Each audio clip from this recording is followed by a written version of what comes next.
Hi, good.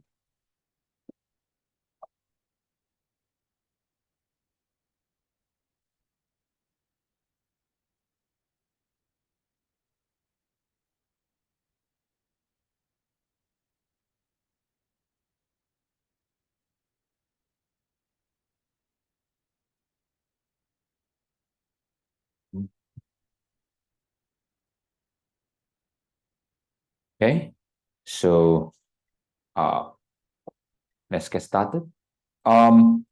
So some main thing first, and probably you may have noticed the TA has updated the homework there. So since this is the new class, so we give you a homework that we haven't never tried before. We never tried before. We never tried before. Oh, sorry. I don't know what happened. We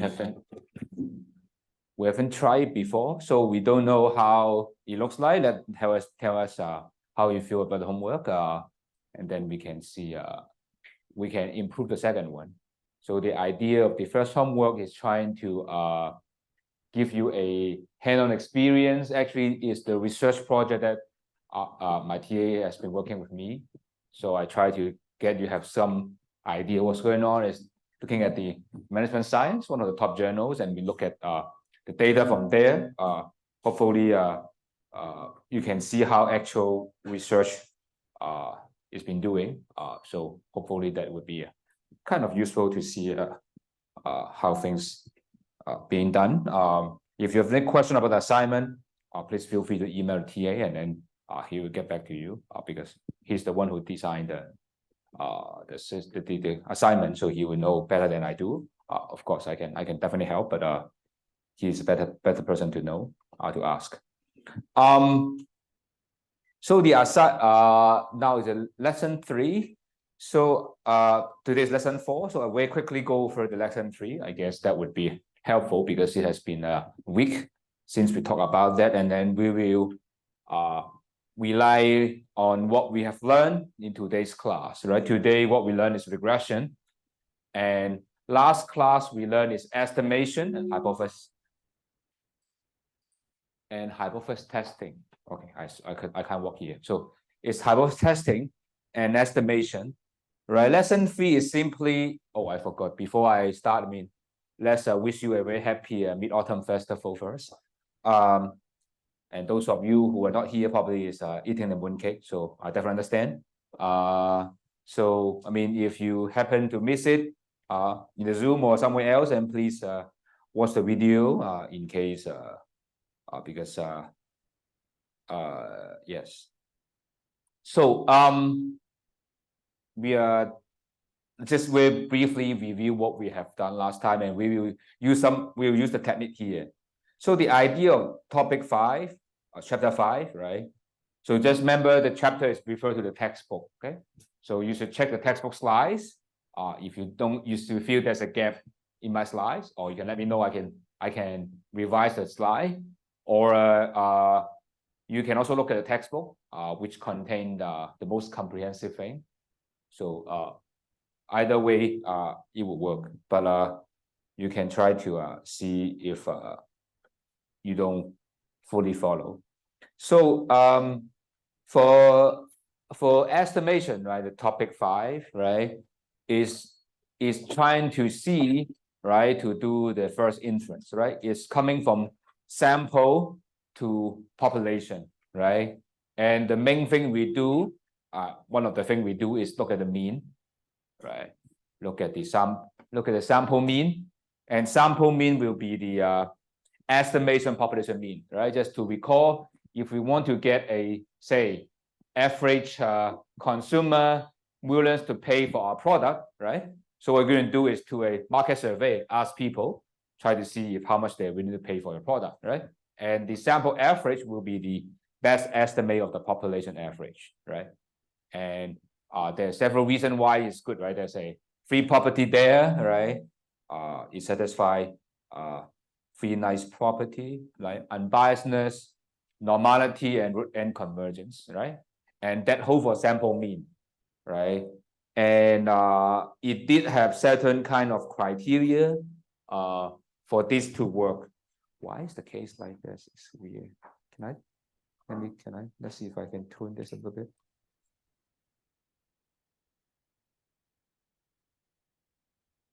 Nothing I can do. Okay. So if it doesn't work, usually you would rely on what we call the bootstrap, right? If you still recall how we do this is we would just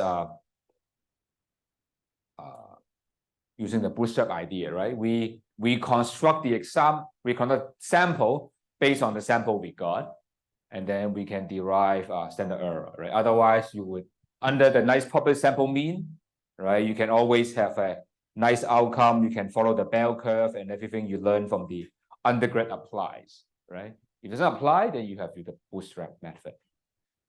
Okay, so that would be the method we're doing.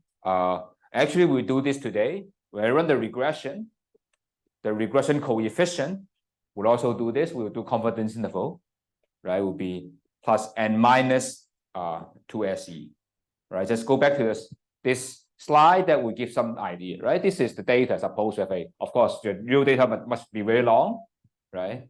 But this is data, supposed data we have, right? And of course, we can calculate standard deviation, right? Based on data. This is a sample version, right? And but we want to know, right? This is we can calculate sample mean based on data, right? But how accurate the sample mean, right? The sample mean just what we call point estimate, just a single estimate. Instead of guessing one point, we guess bunch of points, right? And bunch of point is plus minus 2 SE, right? And SE is divided and this one, right? Or you can take the this over root n with the answer, right? This is what you learn from your, I think, undergraduate, right? So this is undergraduate, you learn that as well. In case you are not sure, let me know, and we can try to see if we can send you some more material for that. I can, because I also teach an undergraduate public class. If you need, I can put those material there. I mean, it's already for the foundation for that. In case you need me, just let me know. If enough people ask me, then I just put all the material as well. So that would be the sample mean and plus minus 2 SE, right? So, and if you do bootstrap, it's no longer 2 SE because it's no longer a bell, right? And instead of looking the bell, right, usually what you do is you actually bootstrap the thing, look at 2.5% on both sides, right? And that will be your estimate, right? Is that clear what actually you should do, right? Because you would be just, what you do is bootstrap will be, you get a data, right? You resample the data, right? Basically, you do this, right? Every time, right, you bootstrap the sample, right? And every time you calculate the mean, right? And mean of the mean, right, will be your point estimate, right? And the distribution of that, and then you want to make 95% in the middle, right? Then that gives you the idea, right? So that is how we do that, right? The bootstrap is this one. They do the bootstrap variance, right? So this one, they just do the SE from this, and then plus and minus 2 SE as well. So this is also fine. I mean, there's another way to do it. This other way to do it. You can do that in this way. I think this is the way we do. I think we'll do that last time, right? So the only thing that, I mean, you learn from the undergrad as well. And the only thing that is not there will be external validity, which is usually don't discuss. And this is the very key point when you try to understand your data, whether you extend to things you want to study, right? As I mentioned last time, if you try to do a data from Guangzhou, right, may not apply to Shenzhen, right? Maybe okay, but if you want to say go to Shanghai, maybe there's some issue there, right? So you have to be very careful how much you can extend. There's an issue. And after that, we consider testing hypothesis, right? This is actually the part that we will be using, and mainly for today's, because that would be very important, right? Remember what actually we are doing is we're trying to see if the data is supporting what we think, right? Is whether the data support our idea about the general pattern, right? Whether the mean equal to certain value, more than some value or less than some value, right? And I suppose we want to see later today, we'll talk that we run the regression, we have a line. If the slope equal to 0 or not, that would be the main thing, which will become clear later. But hypothesis testing is very useful, right? Because it is useful for us to see if, like, you do product quality control, right? You want to see if a certain amount of harmful substance in the food, in your product, is exceed the legal limit, right? That it become a one-side test. Or the weight of your product, is it no less than the label you put on your product package, right? If less than, then probably the government will try and trouble, right? And there's a problem, right? And also you want to see, this is the most thing we will do, right? Look at later when the regression, and this is the thing we will do. You will see today, so don't worry. And the main thing is when things are nice, you compare mean, then we do the t-stat, right? This is a well-known thing, right? You just basically, if you looking at whether equal to 0 or not equal to 0, this is the thing we will actually do today a lot of time. And we will just over this SE, and this look at the t, and usually look at t is more than 2 or less than 2. That is usual way. Right, if you want to compare two sets of number, then you just subtract it and do the same. Okay, and you probably worry about how to calculate all this, and because we are a master class and we are focused on apply, so basically, as you see, we'll probably just do Python. Of course, you can do Excel. We'll do about that. Okay, and also if you two sample, okay, you can do that. Here we have been a little bit not very careful in terms of like the textbook. We are actually, if you compare two sample, there are many things there, but we just consider two independent sample. But if you try to look at more things, then you will be a little bit different. Maybe I should share. Maybe I should share my undergrad slides. If you want, you can take a look at those, because there are a lot of details over there how to do it. But I guess it's not a class to discuss those technicality there. But if you, in case you want to know, we can talk about those things when we have time. But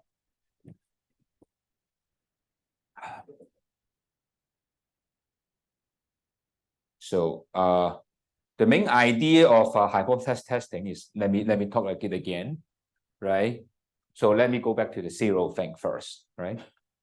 So suppose S is like the population mean, right? You are going to propose the population mean is 0, okay? Say, right? And the idea of this is trying to, how you do the hypothesis testing is look at, is it the actual sample mean is actually 0, right? If actual sample mean is actually 0, then done. We do not do anything. We cannot reject, right? Because we say 0 is 0. Yeah, fine, right?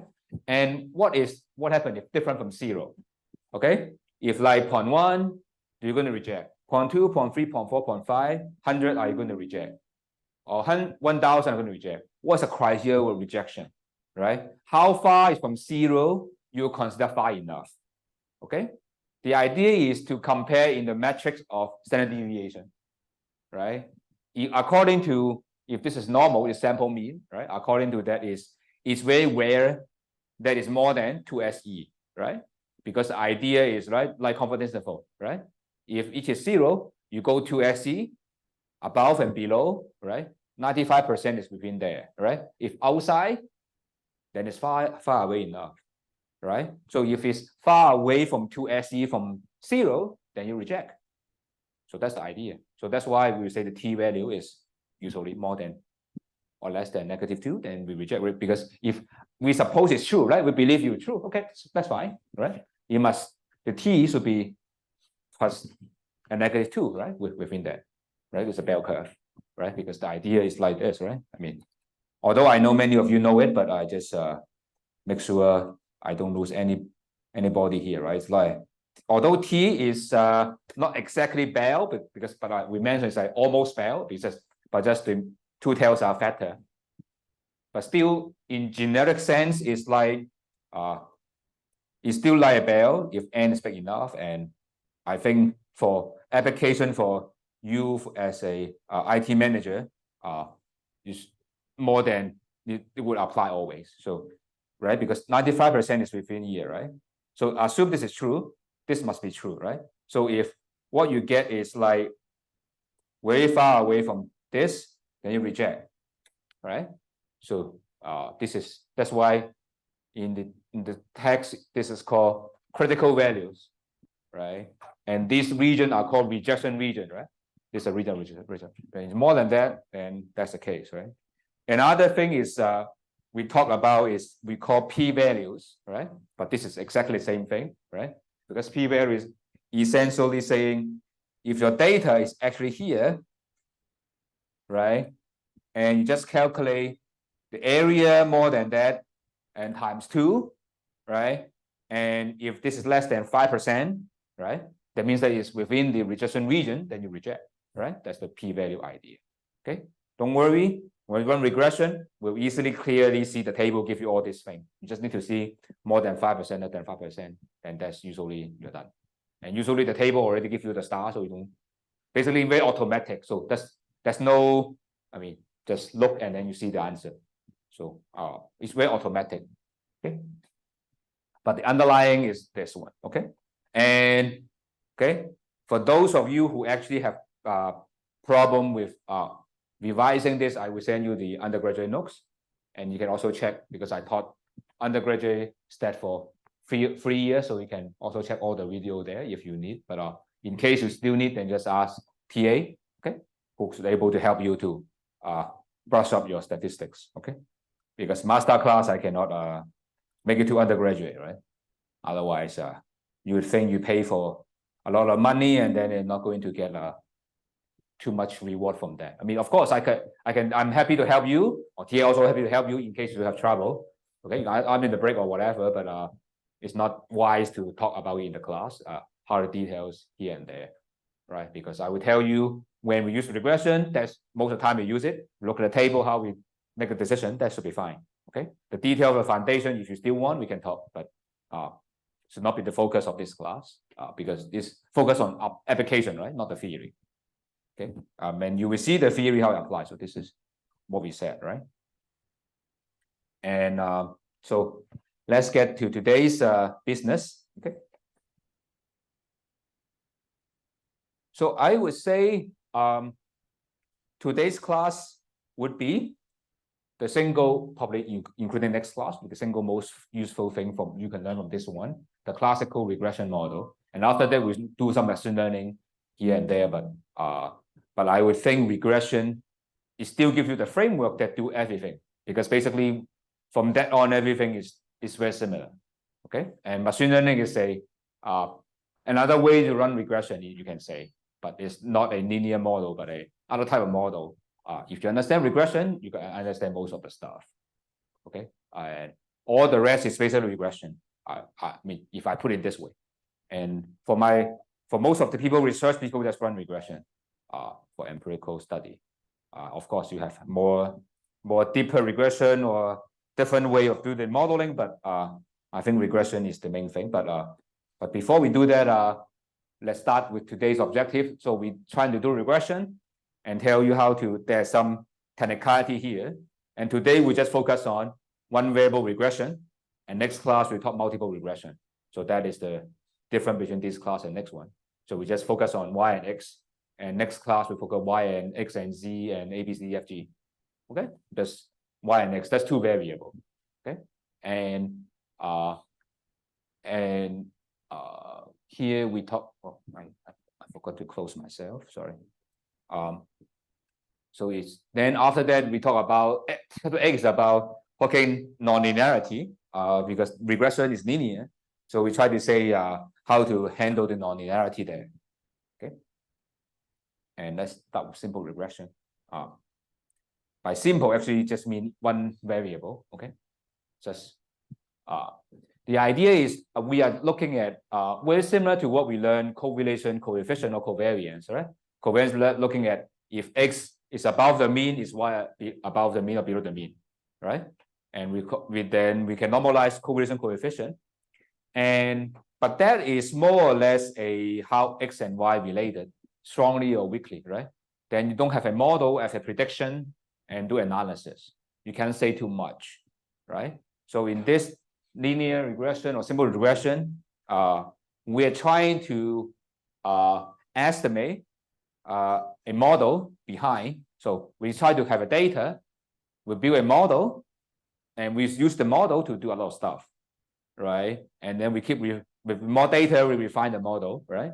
And that is the idea behind, because we really want to use the data to generalize to things that in the future or in other scenario, right? With the data, you don't tell too much, right? Say Y and X are correlated, it doesn't tell you how to predict, right? How to estimate. So this is the idea, okay? And right, is the two main goals usually, right, is to look at how to do causal analysis, right? If we change X, is it going to change Y? And this is very difficult.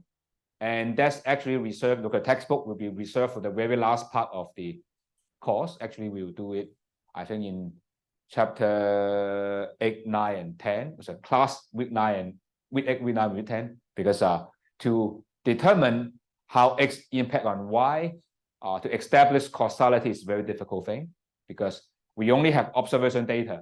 Unless we do experiment, we change X and look at how Y changes, then we have causality, right? But if we don't, then we cannot say causality, right? Because X and Y just change at the same time. You can't say which, right? For example, you see, okay, people have higher GPA, higher exam score in school, earn more when they work outside, right? And that is usual observation we observe, right? And does it imply if you study more, then will make you earn more? Need not be, because, for example, it can be they are correlated with IQ, right? If high IQ, you would enjoy studying more, and then you also work smarter, earn more money. It's not immediately clear, okay? So if you want to say actually holding other thing constant, study one more, you actually earn more, need to have say one thing is you do randomized trial, right? You say bunch of people actually go to study more, bunch of people cannot study, then you can do that, right? But many of time you can do this kind of exercise, but so that's why causality is an issue, okay? And the second one actually is less demanding. It's called predictive one, and usually these days you run regression, but I can also do machine learning or other method, because prediction we don't need to understand what's going on. We just need to say, given the data, we can predict things, and that it is accurate, is fine. I don't really care X cos Y, okay? I just say X, and if you give me this X, this is my Y, and it's as close as possible I can get, then that's it, okay? I don't really care, right? Just like fortune teller, right? I don't really care the fortune teller actually tell you the thing is, the theory behind is the wood, the wind, the stone, whatever, the gold, whatever combination of that actually lead to good fortune, okay? As long as I see, okay, if you have organized your home in certain way, actually give you this, then it's fine, right? I don't care the mechanism. I don't care about why it leads to that. I just care about, okay, as long as I have this, I have that, okay? And regression also give you this, because if you try to build a model to predict, okay? And we'll follow the standard notation. Y is something we want to predict. We call dependent variable, okay? And X is the data we have, okay? So data is X is, we think X cos Y, but of course, we have no idea why X cos Y, right? X usually can be something we can observe, right? Prior, earlier, or from other information. Y is something we care, okay? And of course, sometimes X is Y, Y is X, depend on your scenario, but Y is something we want to know, okay? X is something, the input is, you can imagine X is the input, Y is output, okay? We want to see how X convert to Y, okay? That is the idea. Is that clear what we're doing? Okay?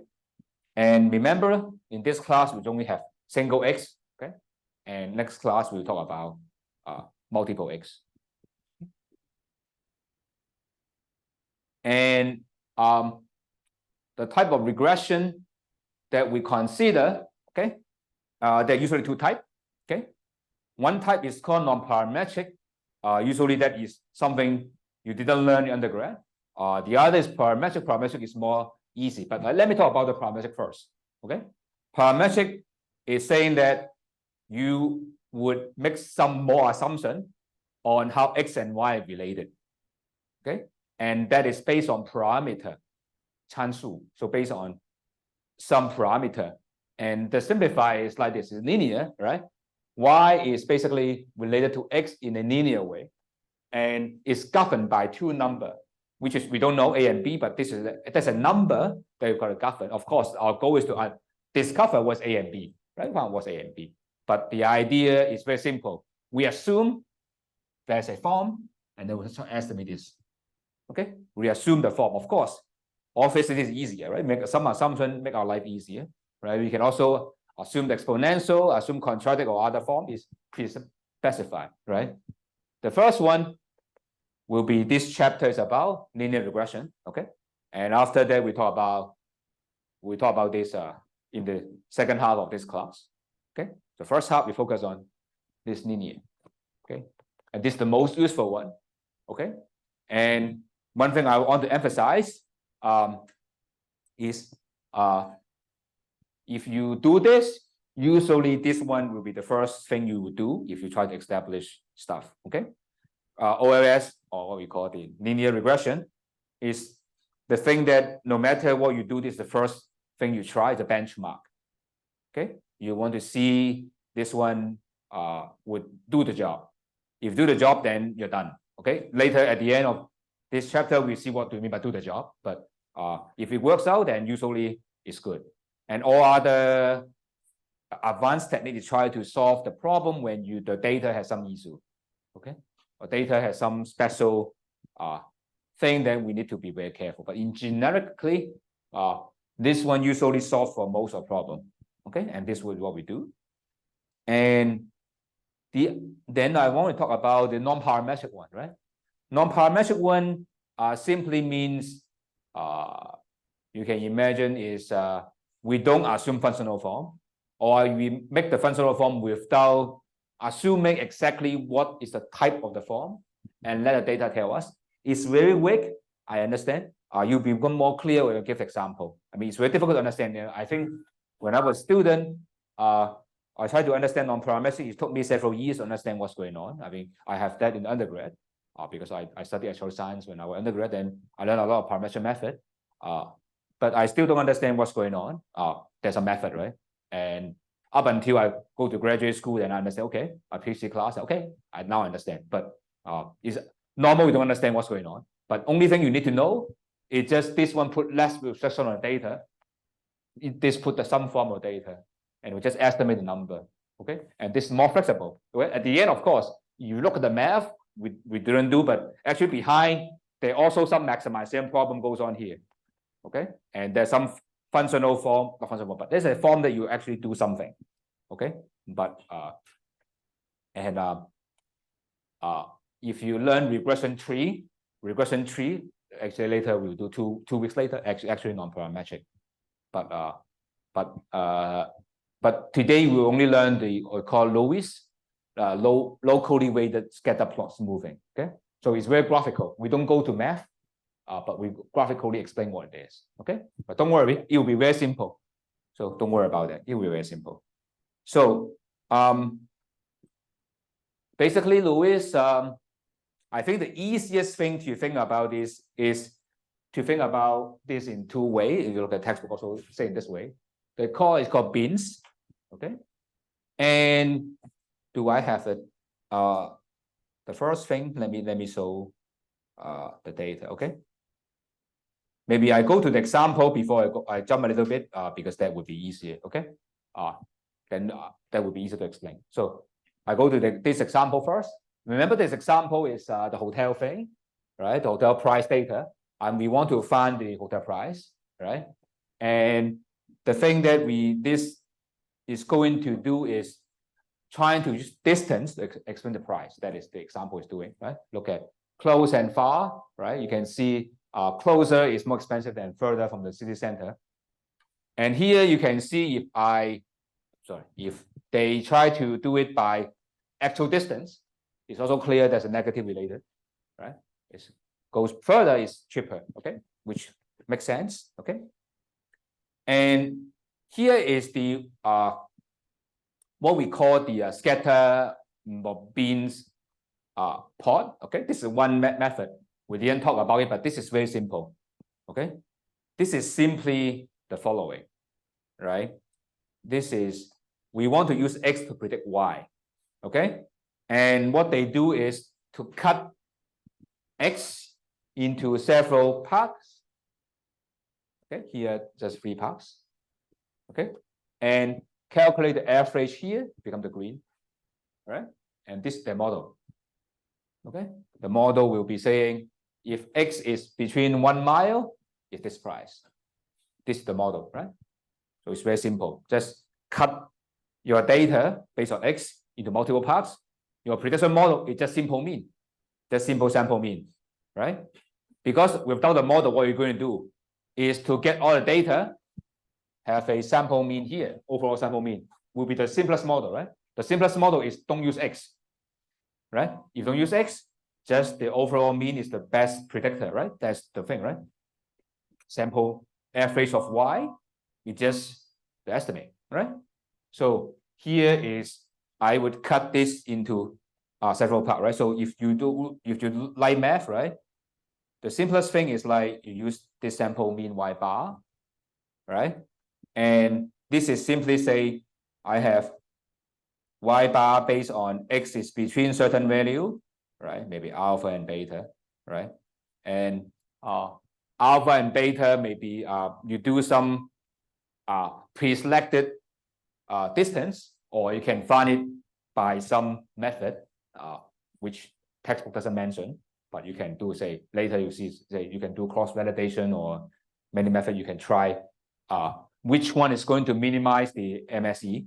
There are many ways, but the textbook doesn't mention, so I don't bother. Okay, because I don't want to go beyond your textbook. But you can, one way to do it is look at the variance within. You can calculate the variance, right? And you can figure out that how to cut it so that the variance is the smallest. Is that clear what you're doing? Actually, what you're doing, right? You can pre-specify how many beans you're going to do, right? And then you can move this around such that the variation, calculate the variance, is smallest. Okay. And then you will ask how many beans to do. Then you just try the best bean, right? You can always figure out what's the best one to do. Same goes on here. Okay. And this is one way they call the scatter plot, scatter and bean method. And the one we actually do is called a little bit general than that, is trying to, you have this, right? And I want to have a smooth curve for that. That's it. Okay. Once you do this, and I have a smooth curve on that, and then you can see the diagram here. Okay. Where did it go? I didn't put that in. Something like this. Sorry, I don't know why the slide is here, but anyway, this is, I just follow the order in the publisher slide, but the smooth one like this. Okay. And the algorithm behind is very complicated. Even if you guys try to look at Wikipedia, you will see a huge, it's very difficult. And that's why, I guess, the reason why the book doesn't bother to discuss this. Okay. And the algorithm is very complicated. But anyway, there's some way to draw this. All right. The only thing we care is how can we work it out, right? So okay. We'll do this one. Okay. And because of Python, right? We just take out our Python and do it, because that's the only way you can learn, right? Let's go to the Google Colab. Or you can use your own.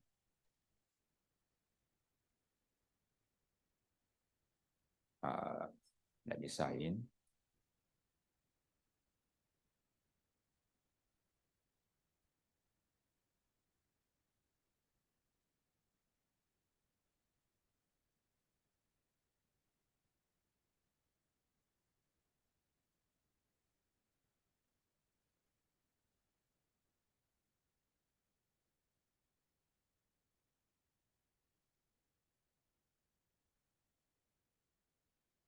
So I will go step by step, okay, to that.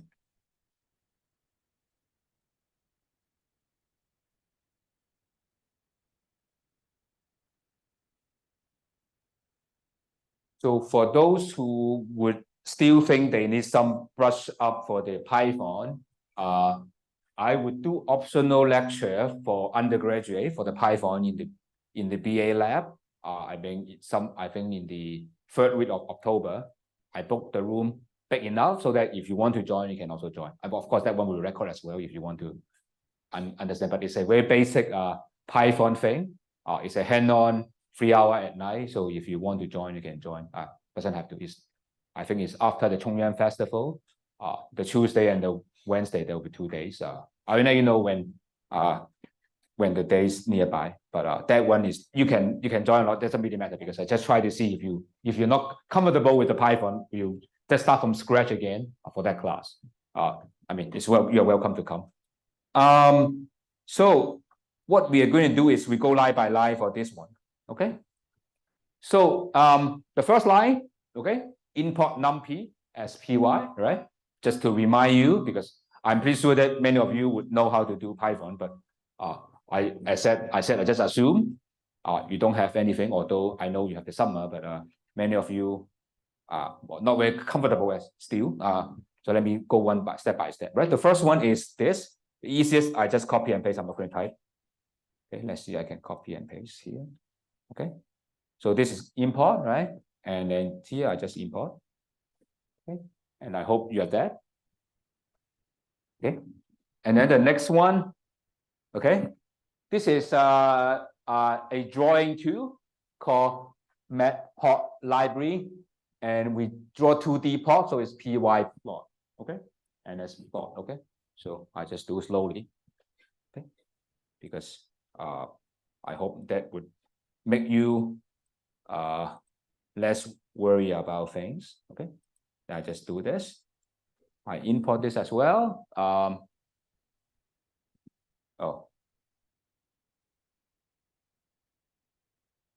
So you can see the 2 cat there. I learned from the other teacher. Actually, you can do that by the setting. There's a miscellaneous. I have kitty. So I don't know whether you like crab.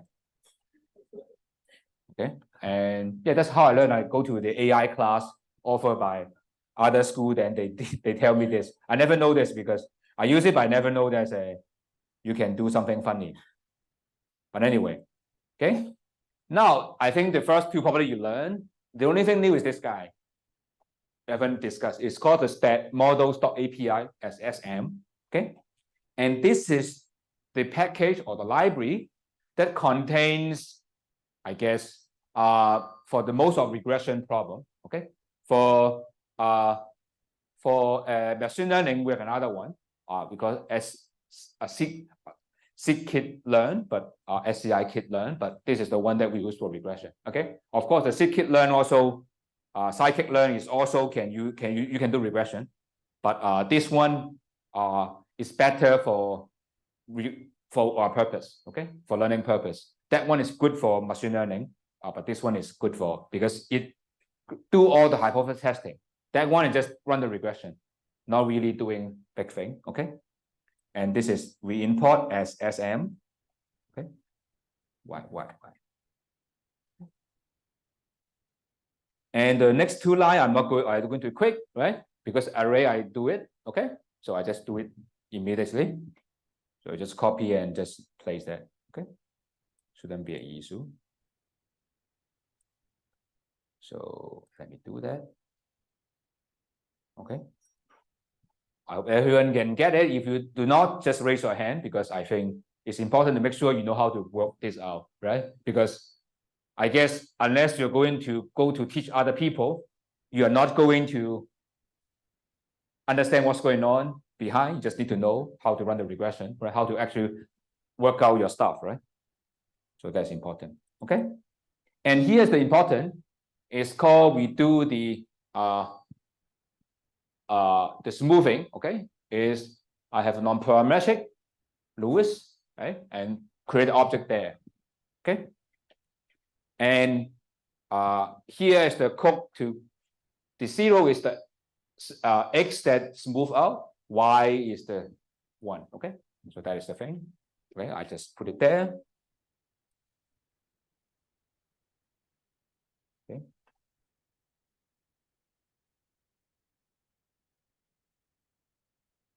If you want, if you're curious, then actually you can type this out, right? What they have inside. Okay, it's like this. Okay, so that's why you can actually see, right? These are the y, right, and the x. Right. This all the x is actually from here, right? And this all the y are the smoothened y, right? Well, actually, I don't need the x because x is actually from original, but they order it, so that's why better use this one. Okay. And oh, sorry. What's left that we will do a scatter plot. Okay. To do the second scatter plot, we will do the matplotlib function. Okay, it's PLT. Okay. If we have time today, we'll go over the matplotlib at the end. I hope we have time today. We should, and then we'll go over how to draw different plot within the matplot library. And here I have the library called scatter plot. Okay, and we start x and y, and we label that as original data. Okay, and they also plot again, which I plot the scatter plot, right? And then I have plot, actually this means a line plot. I put a line. Later you will see this is scatter plot plus a line plot, right? I plot a smooth version using red color, label as Lowess, and I plot the legend, right? And then I plot, so, okay. So let me do that. I know for those who know Python, it's a bit slow, but I just try to make sure everything is all right. So this is the, you can see the blue one is the data, right? And the red one is smooth version. Okay, of course, I don't have much data, so it's not, doesn't look very curvy, but if you have a lot of data, then you will be much more curvy. Okay, so this is how you are going to work on this one. Okay, is that okay? I mean, I hope for those who have the computer able to do it. If not, then you can ask me, but otherwise, I mean, if you still have a question, or you can ask me to break. Shouldn't be an issue. Okay. I know it's for you, for those doesn't, it's very trivial, but just try to see if you can follow, because well, because you learn from this class, of course, you need to know how to run the regression, how to run this thing. Otherwise, what are you doing, right? Because this is the main thing that you should learn from this one. Okay. I hope it's okay. If you have a question, then we can talk. Okay. Sorry for the, I don't know what happened. I have to hold it. Okay. So go back to this. We try to find a good deal from hotel, right? So the first thing we figure out is the smooth curve. Okay. Now what we try to do is forget about it, and then this is this kind of curve later you will see, okay, will be the foundation when you do probably is the foundation when you try to do a regression tree or other AI machine learning, because looking at this type of the shape or the curve will tell you that which kind of model that would fit better, or you will try to see what kind of thing you would do. So this is usually the non-parametric method. Sometime for some people, they would do it as a preliminary analysis, okay, and see how the shape looks like. Is there sufficient nonlinearity, right? If very nonlinear, then probably you have to, the simple linear regression doesn't work, okay? If you look like this, might be okay, but if you think this outlier, then probably just go down, right? So linear regression can be good. If you forget about this, right? You forget about these two, right? Seems to be is decreasing, right? So that would be the case. Okay. So let's start our main actor for this one will be the linear regression. Okay. And we assume it's going to be follow E is given by this linear relation, alpha and beta. Okay. And we want to know the interpretation of alpha and beta. Alpha is the intercept, right? If you try to and draw a this, right? Is X and Y. And we assume, okay, assumption, this intercept is alpha, right? And the slope, right, is beta, okay? And it's linear, okay? This is when X is 0, what Y expect to be, okay? It's expected value because Y can be up and down still, right? This is expected value, right? Because actually, if you look at other textbook, right? If you learn from other people, they will use this, right? Beta X plus epsilon, right? And epsilon has 0 mean error, right? Because epsilon usually we consider you try to capture the thing that is Y not just due to X, but can be due to some other thing, right? Just like this kind of noise, background noise, right? The background noise is like the epsilon, right? Like this, right? So in general, it's here, but it can fluctuate around, right? So that I expect. And here the beta is a slope, right? Slope is actually means you go up by 1, go up X by 1, how much Y is go up, right? So that's why this. And you can notice I didn't need to write X1 and X0 because it's linear. So no matter which value you are using, the same. Okay, no matter where X increased by 1, Y increased by beta. Okay, so that would be the linear regression. I know it's very, very simple for many of you. I hate this crazy noise. Okay, let me finish this before we break because I think that's the most important. Okay, and don't worry, I'll give you 15 minutes break. Okay, so for this one, we call the ordinary least square. Okay, and this is the way to estimate the line. Okay, and the main idea is the following. Let me draw a picture. Why? I don't get it. So we have X and Y here, right? We can scatter plot. Okay. Remember the data we always have is the data we have is like X1, Y1, right? X2, Y2, and so on and so forth, right? Because remember the beginning motive example, right? X can be education, Y is income, right? When you work, right? So every ID, right? Is you ask a guy how much time you spend in school and how much you earn now, right? So each is one observation, and you can draw a dot here, right? And the example in the slide is X is the distance from the center, Y is the price of hotel, right? And what ordinary least square means the following, okay? You are going to minimize the vertical distance between the line, okay, and the observation Y. So what does that mean? It means that I try to, okay,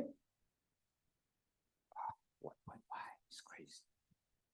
I'm trying to look for a line.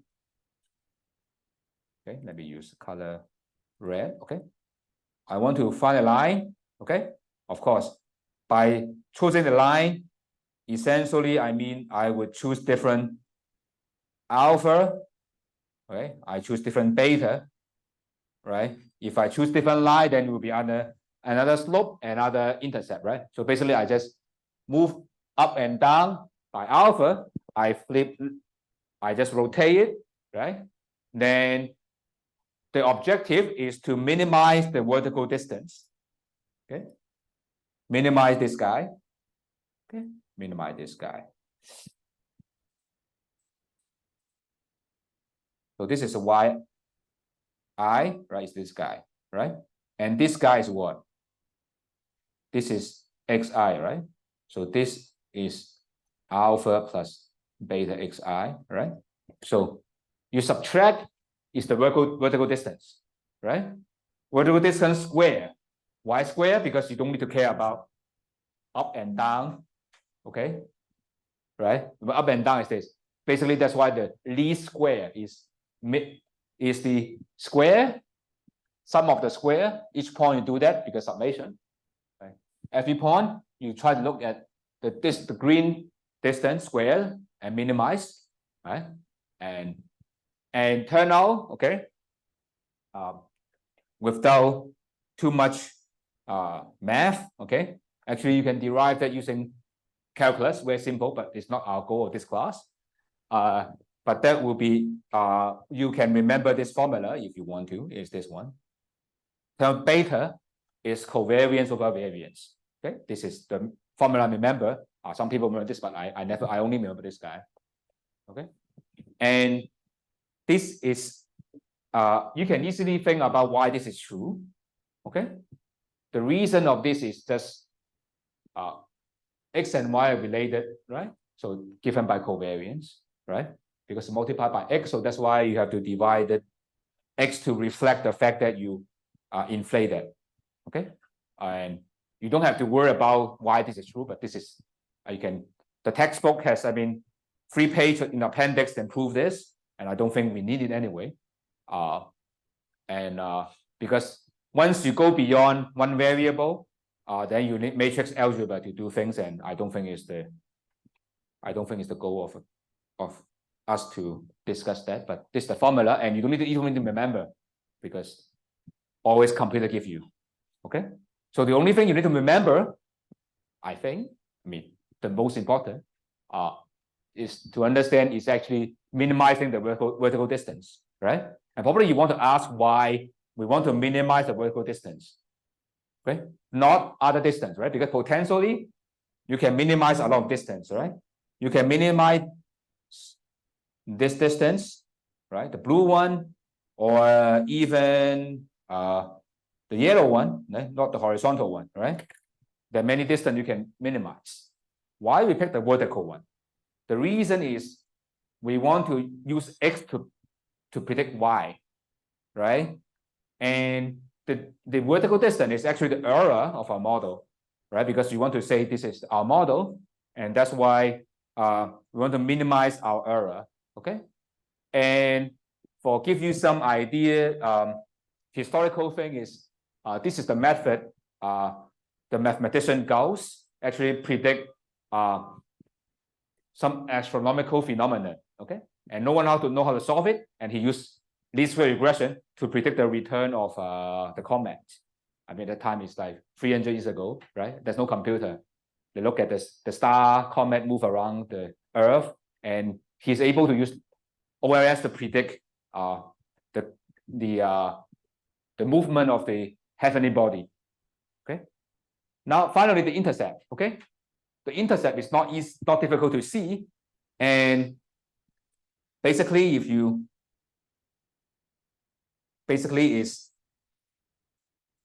calculate beta, you put it back here, right? But it just simply means one thing. Look at all x, you come up x bar, and you cut y bar, right? And it simply means x bar and y bar is on this line. Okay, you make the intercept such that this is there. Okay, and I don't think we need to talk too much about the mathematical property here. And you can, if you want, you can check a lot of textbooks that give you this. Okay, so but I do recommend, if you want to know more, you can know more. But the main thing is later when we show you the regression output, you need to know how to read the output. Okay, rather than this detail. No one actually care, right? No one would say, you run this regression, tell me how you get it, right? The only thing you need to know, you should know, is at least you know is minimizing the vertical distance and sum of the square distance. That's the only thing you have to remember. Okay. Maybe I should take a break because it's crazy getting.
Time to have some noise.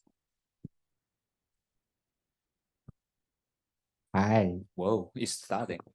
Okay, so just to remind you one thing, we do regression. So just to remind you again, what's regression? Because probably you will not care about what the regression is at the end, right? But you need to know the intuition is to find a straight line that minimize the vertical distance, and the criteria the square, okay? The square sum of the square distance. And that's how we get the coefficient. But I said the formula by itself is not important because computer calculate for you. Okay? And for you, you just need to know for the purpose of this class, right? Why? There must be purpose of this class. Then you just need to know what. 没办法调了，这个疯狂，我关了已经，我已经关了。是不是他用了不同的频道啊？该调的吗？没得调的，什么都不能干的。但是这里有没有麦啊 ？I got an idea. I got an idea. I got an idea. Let's use both.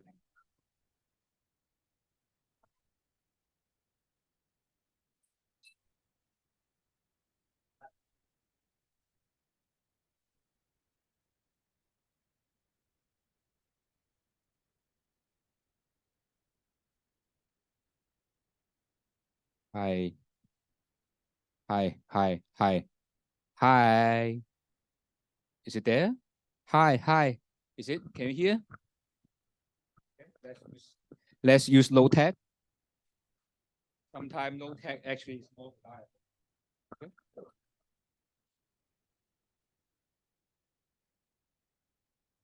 When I was a high school student, I like the teacher who used this because always this is better than the one is the microphone. Oh, why the one is better always? But okay, so this is the model we have, right? And we know when the regression I mentioned already, you pass through the average x and y. So x bar, y bar is what we call the center of the data, right? So we'll pass through the center of data as you read the textbook. That's why how people call it. And the next part will be we do the regression directly. Okay, this is how we do it. We actually show you how to do it. Okay, this one, the first line is simply I would do a stat model, and some people ask me what during the break, is it other than regression? Yes, other than regression we also can do later with probit, logic, other thing will also works as well. So we will with this stat model for 2 more classes. Okay, after that we will do the sci-kit learn with machine learning for 2 classes. Okay, and it's very simple. You can see we have list of x and list of y, right? Remember, list is a curly bracket, right? So the square bracket, right? And it's x and y, okay?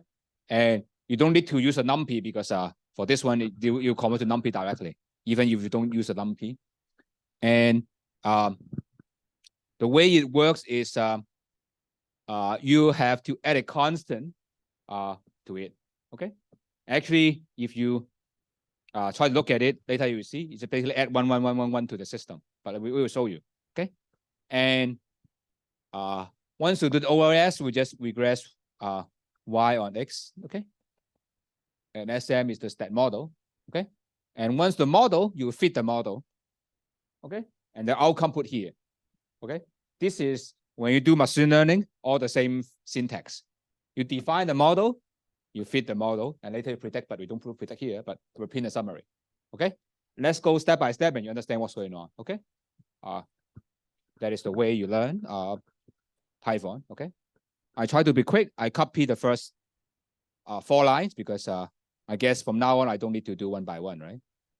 Given that you know some Python.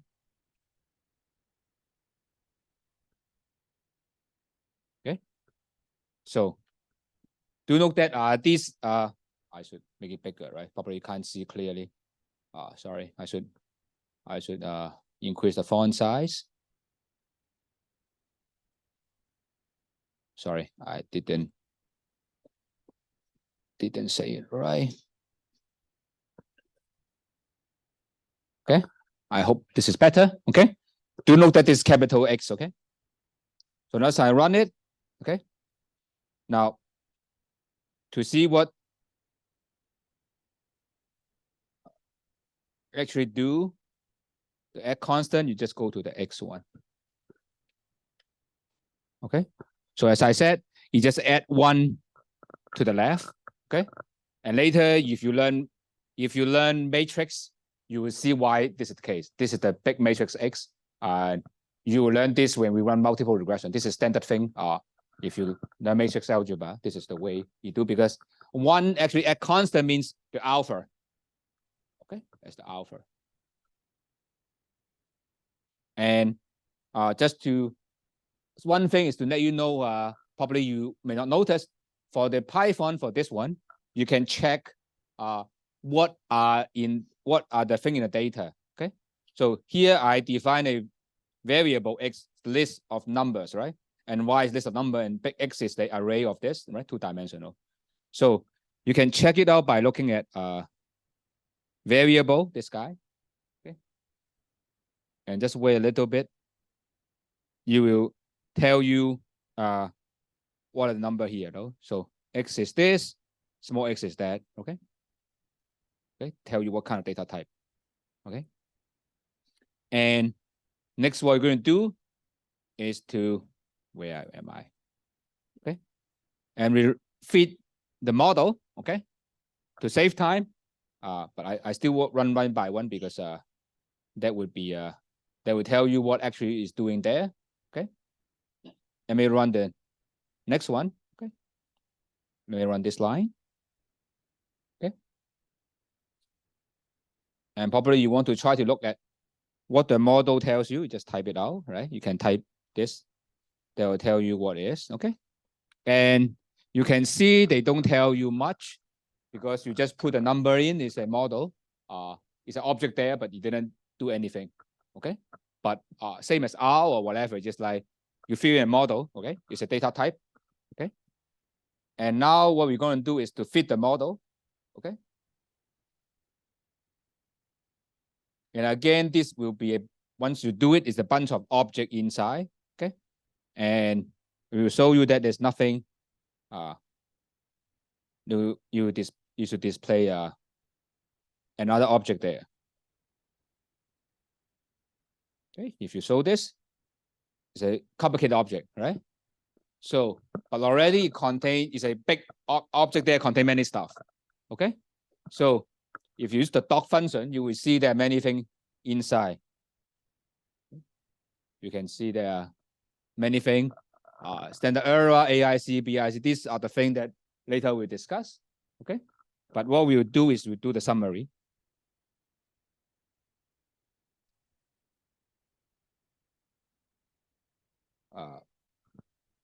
Then better to print it out. Print the summary.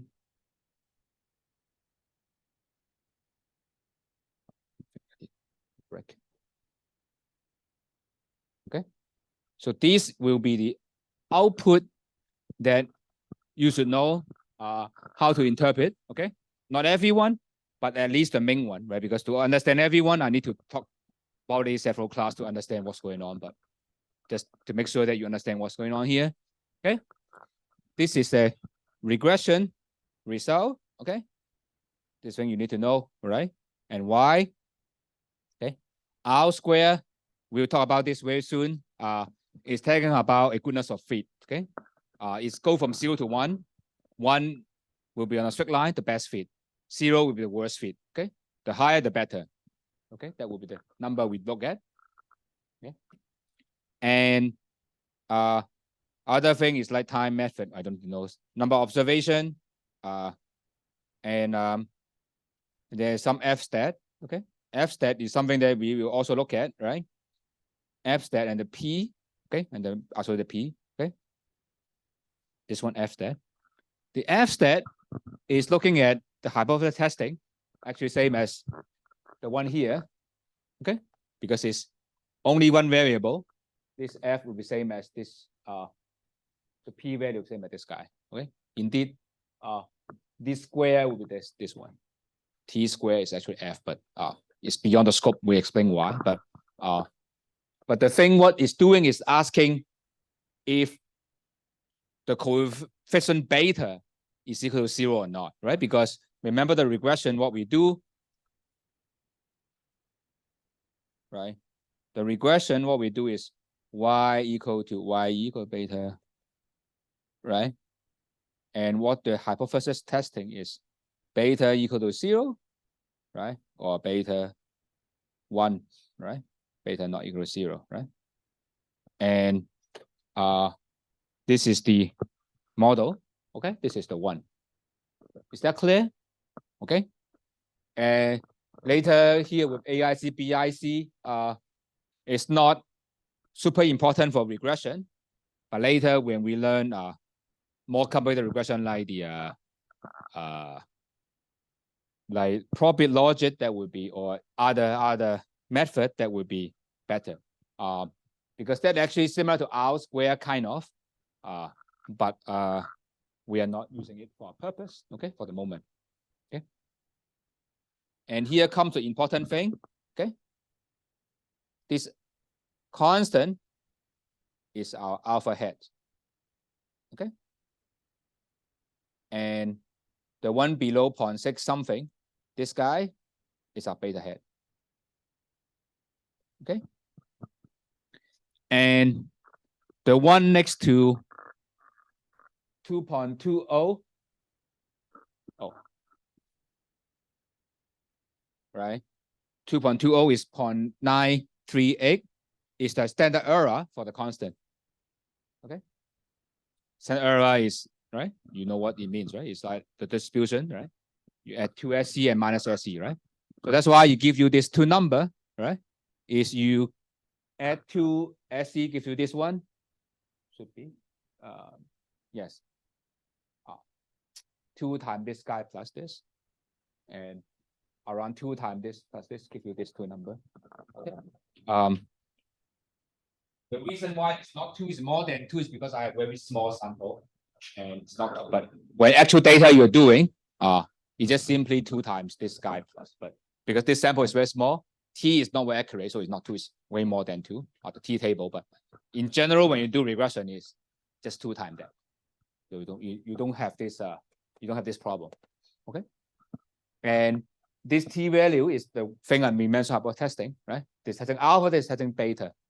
And what you usually do is you simply forget about this, right? You only don't care about this, right? Usually look at the coefficient and look at the P value, right?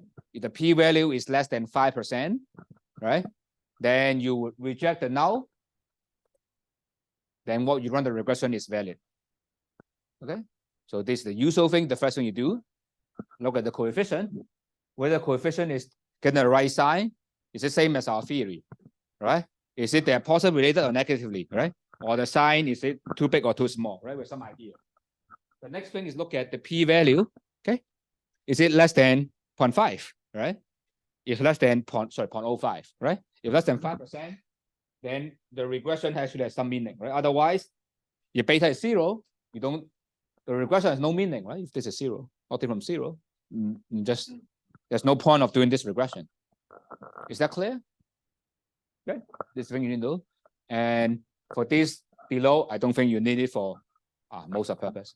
Okay. And you can forget about that. Okay. Yeah.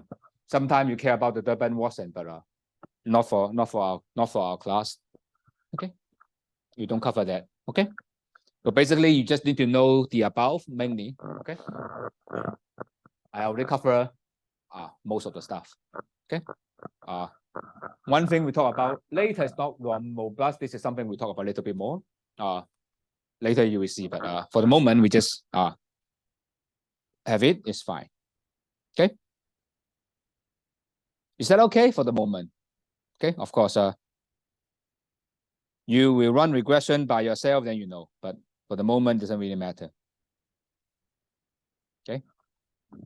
So that is the summary statistics, as I said, right? You would just, this is the ORS, and this is the one you need to know how to interpret the coefficient and how to use the p-value, right? Of course, this is a confidence interval, right?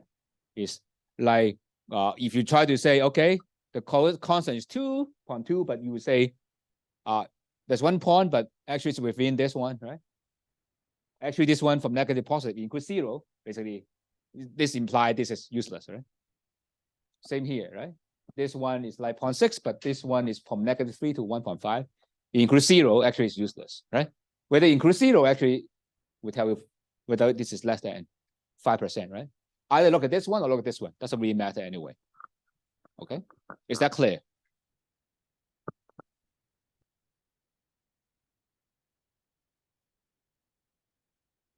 Okay. So the next is we now know the coefficient, right? So what we want is to do some prediction, right? And here is the code that actually create the regression line to put in the model. Okay. So here is this is remember this line is saying that I have a library that is do the plotting, right? The PY plot, Matplotlib. Okay. For those who want to do more, you can go to the data camp. They have a introduction to the Matplotlib that actually a 4-hour course. You can go there to take that one. And after that, if you still want more, you can do introduction to Seaborn, another package for that. But if you don't want to do that, you can attend my tutorial in October that cover this thing. Okay. If you're hurry, then you can just look at by yourself. Okay. So here is how we use the regression. Remember, the results is actually the ORS result, and I predict X. I use X to predict Y. Okay. So I use the model estimate from data. This I come up with a generalized framework. Okay. This is a general pattern that we learn from the data. Okay. And we try to draw the line. Okay. As we said, we have the scatter plot based on the data is the blue one. And I have a line plot, there's a red one. Okay. And this label. Okay. Because this is, we have done this. We're not going to do one by one. We just do once and for all. If you are curious, you can go home and try one by one. I mean, I show you how you do one by one, but I guess we need not do one by one. Okay. So you can see a scatter plot. The Y is the line and do the point. Remember what we do is minimize this square distance. Okay. So that is a regression. Okay. And this line, right? So it tells you a lot, right? Because from several points, we generalize to a line. So there's a lot of generalization goes on. But when you have a lot of data, that usually tend to be very reliable. Okay. Is that clear? What we are doing? Is that okay? Okay. That's the central most important point in our class to how to run this regression. Okay. And there's a line. Okay. And the vertical difference is called the residual, as I said, right? It's called residual or error sometimes. By construction, the sum of error is 0. We don't prove it, but actually you can see, right? Actually the distance, sum of distance will be 0. Okay. And so let's look at the example again. Okay. And here they talk about using the Lowess to do this, right? And then they run the regression. Okay. Regression look like this one. Okay. And so the slope, the beta, right, is 14, and the intercept is like somewhat number like this, right? So you know, regression gives you this thing. Okay, the intercept is 133. Okay, so in the city center is $133, and 1 mile away you get $14 less on average.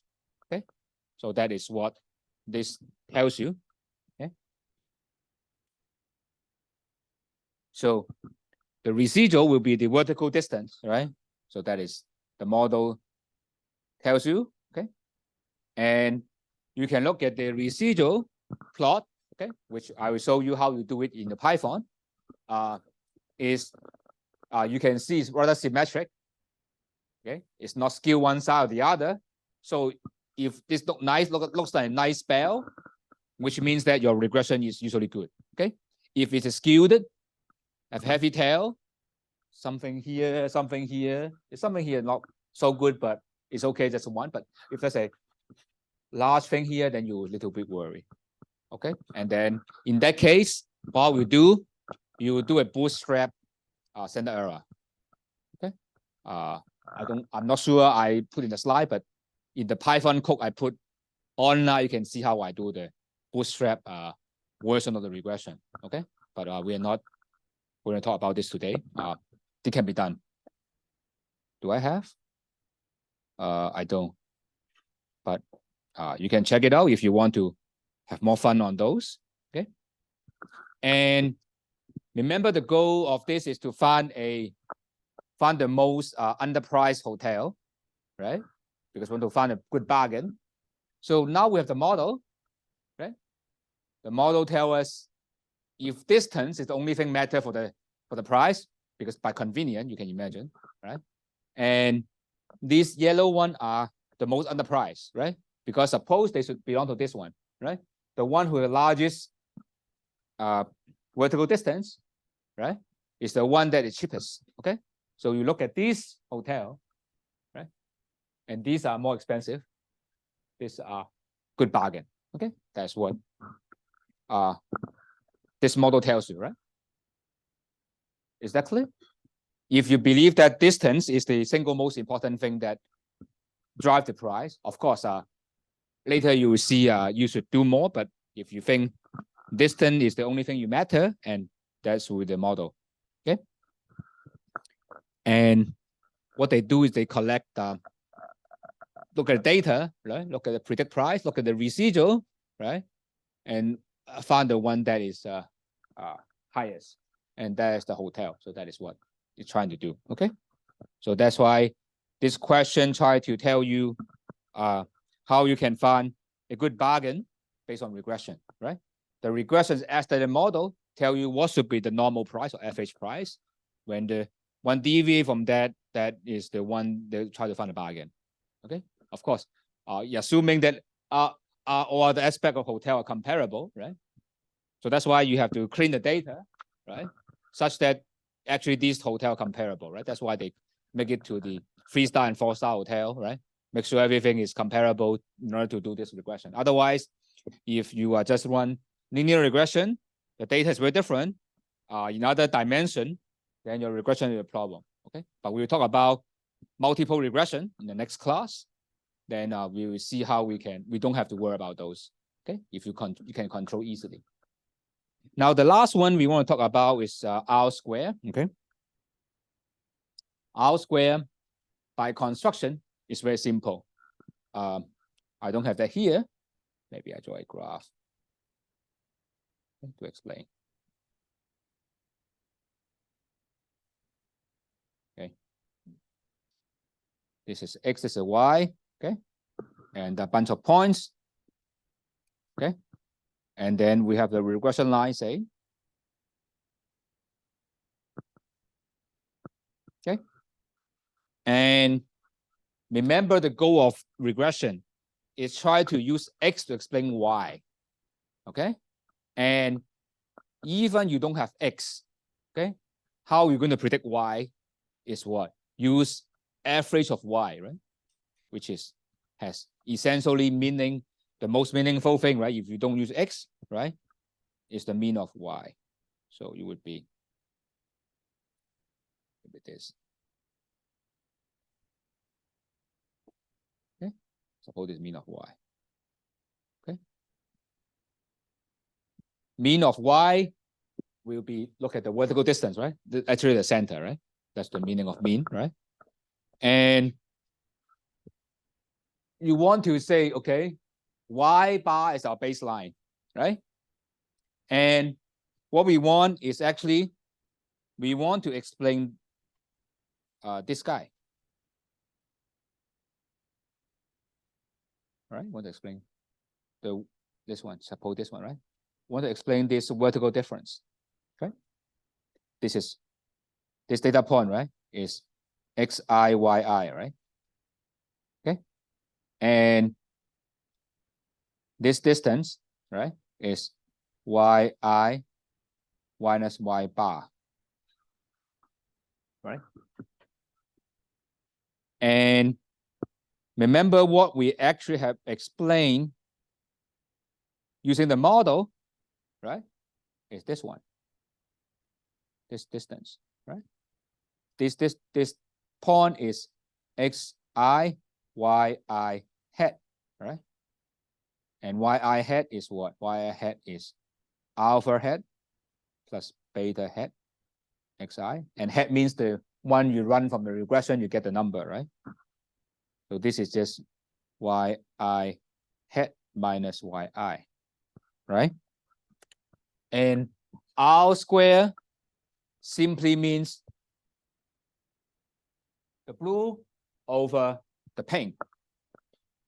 Okay, sum of the squares. Okay. Let me write that. Oh, okay. Will be this guy, yi hat over yi square. Usually this is called SSR, and this is SST. Sum of square total will be y. So this y bar. Okay, yi minus y bar. Okay. SST is the thing we want to explain. Maybe I'll use other color, right? That will be better. I mean, use other color because to make sure that you get what's going on, right? I think for those who learns that in the undergrad, still remember this already covered. Okay. The pink one is the thing we want to explain, right? Because this is the thing that is not explained by y bar, right? We want to explain this. And this is the one that we explain from our model. Is that clear? So the ratio R square is SSR or SST, which is essentially this guy. This is yi minus predicted y. Yeah, depends on some people define SSR as sum of square residual and sum of square regression. So SSR have different book have different saying. So what you're saying is sum of square residual. So depends on how you define. This is the SSE, the distance. So I think I follow the textbook. Other textbook they do SS sum of square error, sum of square residual, sum of square regression. So it depends on what you use. But I think my one is followed Excel or other textbook. Okay, but this is just what it means. Just this percentage variation explained by the regression. Okay, and if the point actually falls on the blue line, R square is 1, right? Because and if your thing actually doesn't work very well, right, then it's 0, right? But that is what it means. So that's the R square in the output means. Okay, I'm not going to go to detail because there's no point of doing that. This is basically math, but this is what it means because this is the definition, right? So you have to check because statistics, I mean, every textbook they have very different short form, so you have to be very careful what you're talking about. But don't worry, this must be correct. Okay, it's only it's sum of square regression or sum of square residual. Okay, I mean, don't worry, this is not this is something you learn undergrad anyway, right? Let's put there. You can see the same formula as I do because they over n only way. Right? Look at over n. Okay, because over n cancel out the same thing. Okay, you can see the formula. The book has same as my one. Okay, I don't want to introduce my own formula because of when you read the book you'll be confused, right? So that's why I just try to explain, and you can see they are the same thing. Okay, I mean I'm pretty sure that you learn undergrad anyway. right? Hope you still remember, but if not, it doesn't matter. It just remember R square, higher the better. If one is along the line, if not, then it's just like deviate from the mean. Okay. Okay.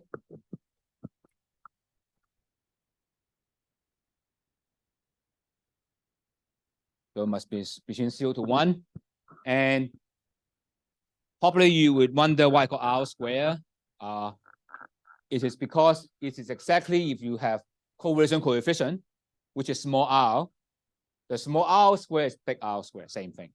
When you have only simple regression, okay? When you have more than 1x, then it's not the same, but when you have only 1x, it's the same thing, okay? So it's not surprising, right? Because if correlation is 1, R square should be 1, right? So, and correlation is 0, you should expect R square is 0 as well, right? So don't surprise anyone, this is true. Okay?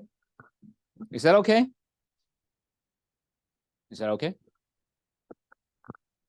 I know it's a bit tough. If you have not learned this for a very long time, don't worry, we are not asking you to, but you have to know how to interpret the coefficient output, right? So I'm not expecting you to reproduce this formula, but rather I would expect you to be able to, I give you this table, or even more simple table, you can tell me how to use this table, right? I ask what the coefficient, what is the hypothesis testing, what is the confidence level, you're able to answer those questions, right? Not asking you how to estimate that, I mean, probably not, right?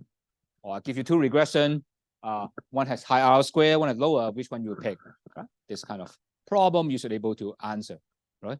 Not just how to run, I mean, of course, running a Python code is good, but I don't expect you to ask you the Python code, right?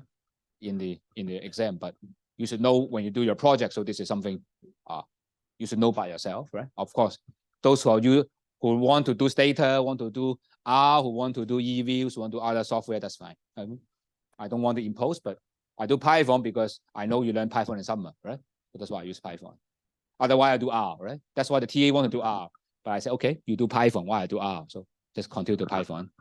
But as I know that in this semester, you learn Java, learn C, learn many things, then learning another software will be very minimal anyway, right? Compared to that, this is very simple. There's no programming, right? Just call the library and that's it. There's no programming at all.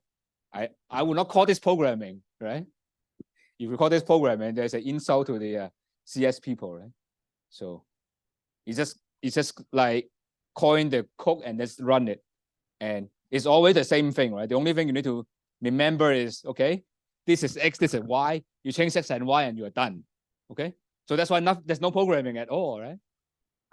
You just only understand what each line means and then you're done, right?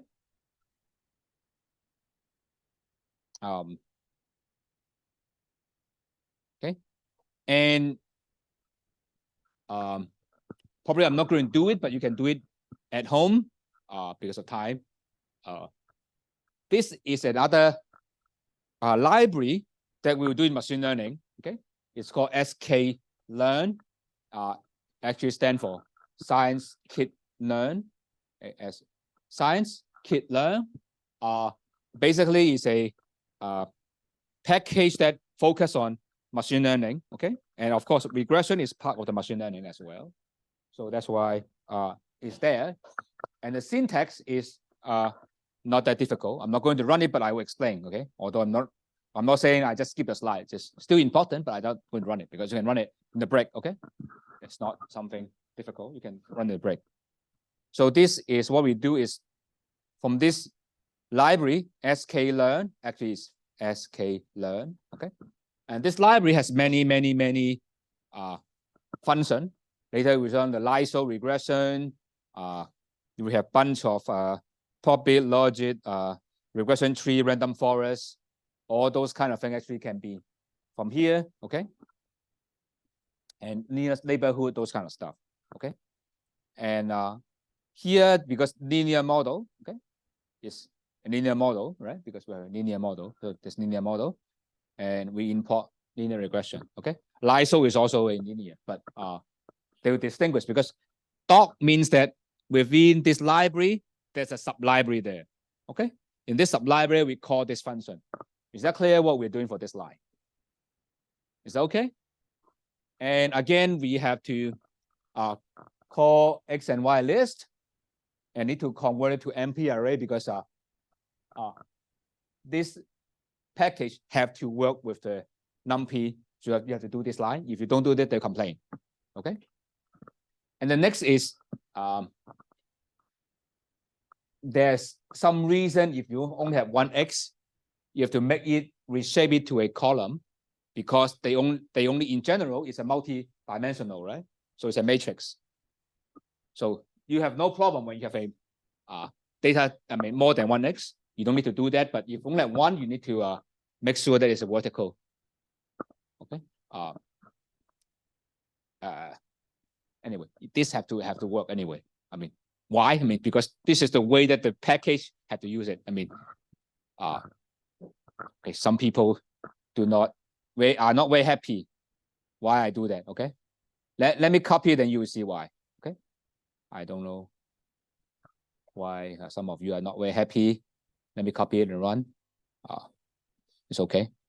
We can spend that time. It's not that hard. Okay, just have that and run this. Okay, and you can compare the big X and small x, and you will see the difference. I run the small x. Okay, as we expect, it's an array of 1 to 5, right? And let's look at the big X.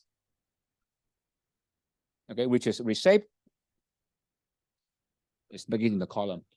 Okay, because when you learn regression, actually you need a matrix. So that's why in this case, you have to make it to the vertical thing, look like a matrix. But anyway, this is I don't know. The software should allow it if just one they do it automatically. But anyway, I don't know why. But anyway, this is the way they do. It's not this software is not written by me, so I have no I can't complain that, right? So here, as I said, it's always like this. You have to call a model. Okay, you create an object. Okay, that is a linear regression. Come from here. It's a function. I call the object here called regret, and I try to fit it. Okay, this is the syntax used in machine learning. We will learn later. All the time it's always like this. We just call different model. LISO is LISO, whatever is whatever. Okay, and linear regression don't have any parameter here. Okay, later when we run LISO or whatever, later there's some parameter inside, but here I don't have to define now. Okay, and at the end, once I fit, I look at the coefficient and the intercept. That's it. Okay, so this is what we're doing. Okay, so you will see this one. Will give you this regression outcome. Okay, okay, it's give you the coefficient. This is the slope. This intercept, same as the one we have, but you can see this one is very fast because I think they optimize the regression speed, right? But it doesn't give you any about summary or whatever because they are not doing for estimation, just use for machine learning. Okay, and that's why when we teach this. But later, when you try to decide whether you use a linear regression or other machine learning model, then this will be useful because this is fast. Okay, because it optimized the code, I think, much better than the stat model. Okay, and here you can still look at how things works out. Okay, and the first line is trying to use the scalar matrix. Okay, which is usually you will see is the way that you try to evaluate the models, right? Because to compare model, you look at things, and you can use we'll use the mean square error. Okay, and for the regression, okay, the score automatically when regression is R squared by default, unless you tell them to do other thing, the score actually gives you R squared. Okay, you can check the menu if you want to know the detail, but this is the automatically give you R squared. Okay, so just run that. then you should be able to see this is the same as a regression when you do the other thing. Okay, when you do that. Is there, then I need to print that out. So because I need to get R square.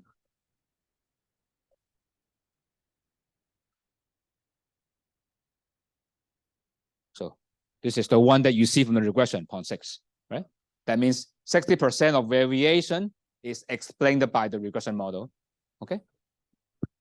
Now, what is left is one thing I didn't mention explicitly is called the mean square error and root mean square. Okay. Mean square error, okay, is related to actually it's related to what I have just said, the R square thing. Maybe I open that guy. Remember, I have this diagram, X and Y, a bunch of points here, right? And I have the regression line, right?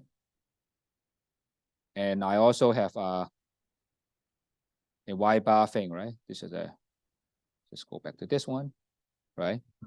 And I have said the case of this is something we want to explain, right? And this is something we explain, right? And the ratio of that is the R square, right? And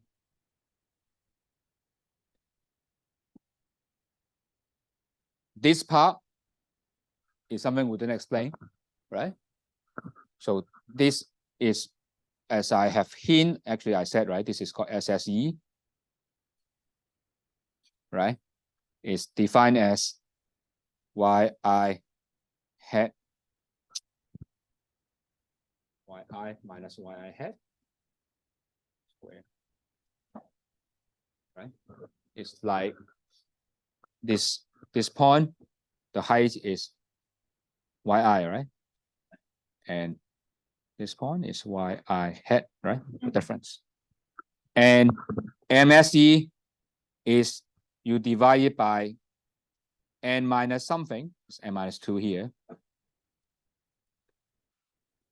And y minus 2 same as the variance, because you estimate two coefficients, that's y minus 2. But anyway, it doesn't really matter anyway, just average of this, because calculate average square, right? So it's basically is another measure of accuracy beside R square, right? R square is over the thing I want to explain, right? But the MSC is asking not to the benchmark, but just asking how your model behave prediction, right? It's average error. Is that clear? You don't compare the benchmark, okay? So we just like compare large and small, okay? Why you don't want to compare the benchmark? Because this is useful to compare across model, right? For regression, R square is natural. But when you look at other model like regression tree or other, say the bean and scatter plot or whatever plot, right? Then this is a better measure, right? So and then the square root will be the root mean square, right? Let's take the square root of that, right?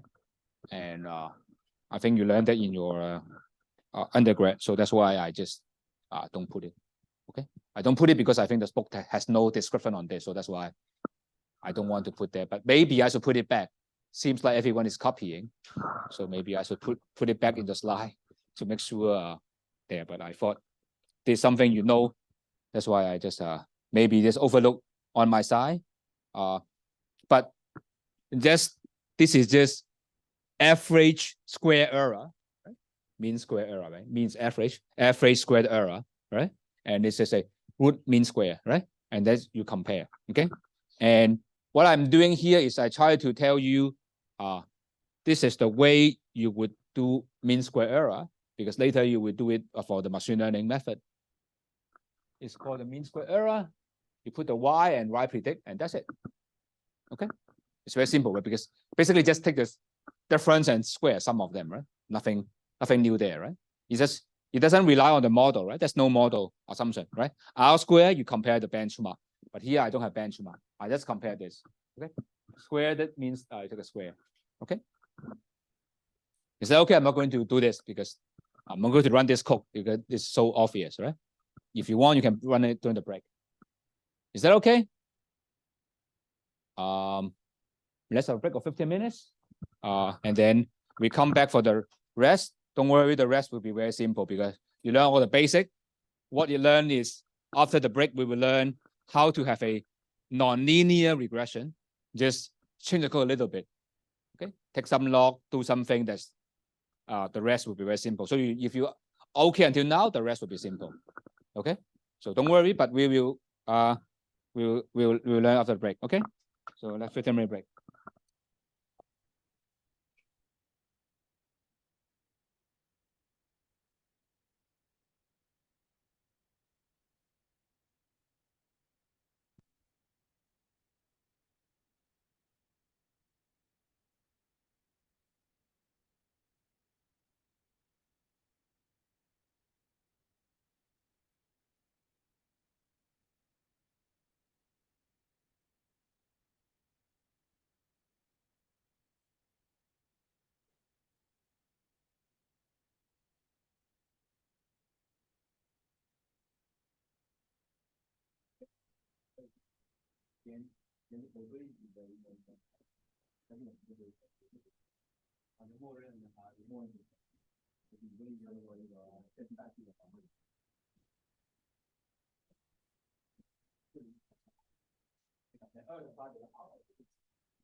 Sign up for that.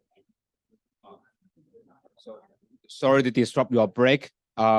If you have time, you can go to your Blackboard here. I mean, it's still the break, but I'm sorry to interrupt. But there's a Google Sheet in the project. You can fill up your group and the team. The reason I want to do this because I want to estimate how much time we should allocate for the presentation, whether it's enough, 3 hours is enough. If not enough, then we have to book other room for that purpose. Okay.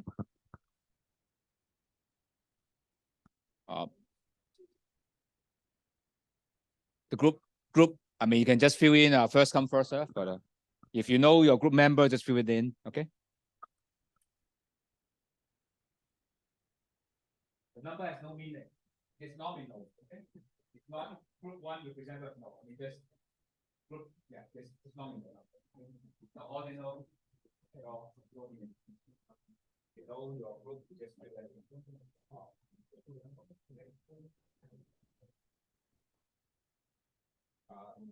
cost outline, cost content, and project and the team proposal.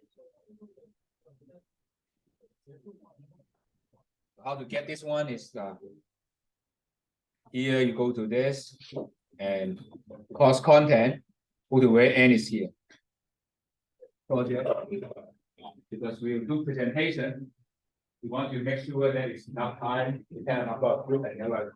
I can tell you how many minutes you have. There's many groups that are just supported. Or we should book another room to make sure that everyone got presented. Because remember, your project is not evaluated only by you, only by me, but also by your classmate. So it's 1/3 come from me, 1/3 come from your classmate, and 1/3 come from your one report. I think that is time can fill in, and I can tell you something. Just do your name there with your friend. Okay, that's why your nickname or files you can write down. Because I need to know how many people.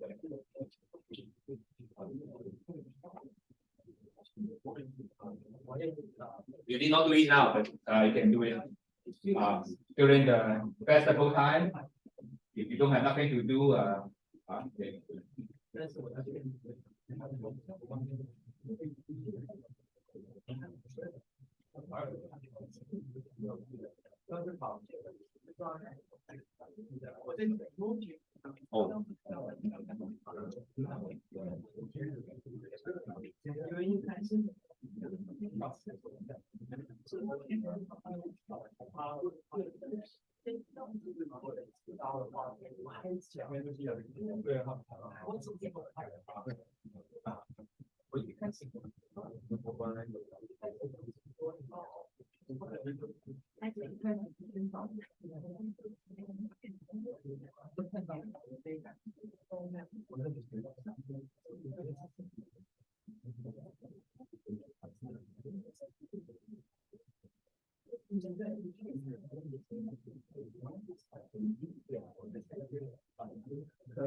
So as a mini feedback, I want you to do this because taking attendance and ask you some feedback. So please do it for 5 minutes because I want to know how well you understand your question. You don't want to, you are shy to ask, you can write down their answer. Because I find it very useful in other classes. Because many students very hesitate to ask me questions. So you can type there, it's anonymous, you can type the question.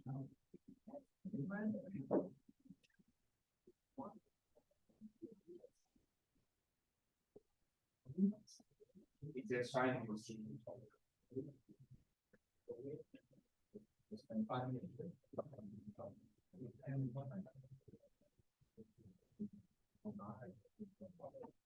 It's also serve an attendance today. Yeah, when we have quiz, we don't do new reply. We don't have the quiz.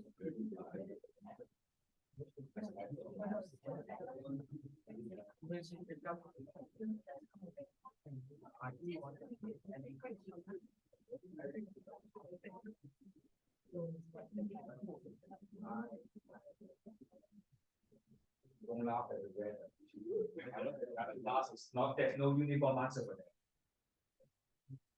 Even what day is today, actually, we open this stuff. It's good to see whether you know whether today is today. Don't check your phone before answering. Don't worry about this.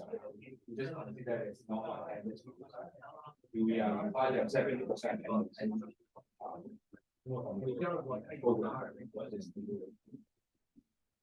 There's no way I'm back your just let them control.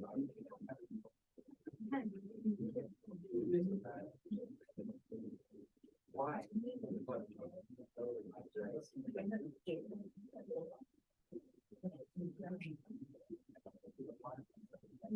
3 more minutes, then we will check. We'll end this. You reply. Take your time to do it, please.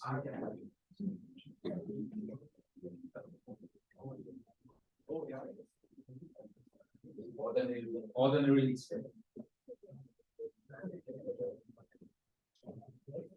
We said ordinary. You can observe the same because we're going to this way of you pay the observation.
One more minute, then we will look at the result.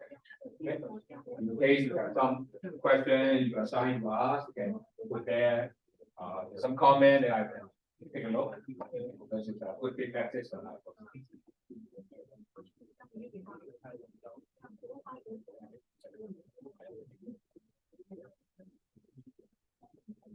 Okay, I think we should end this, I guess.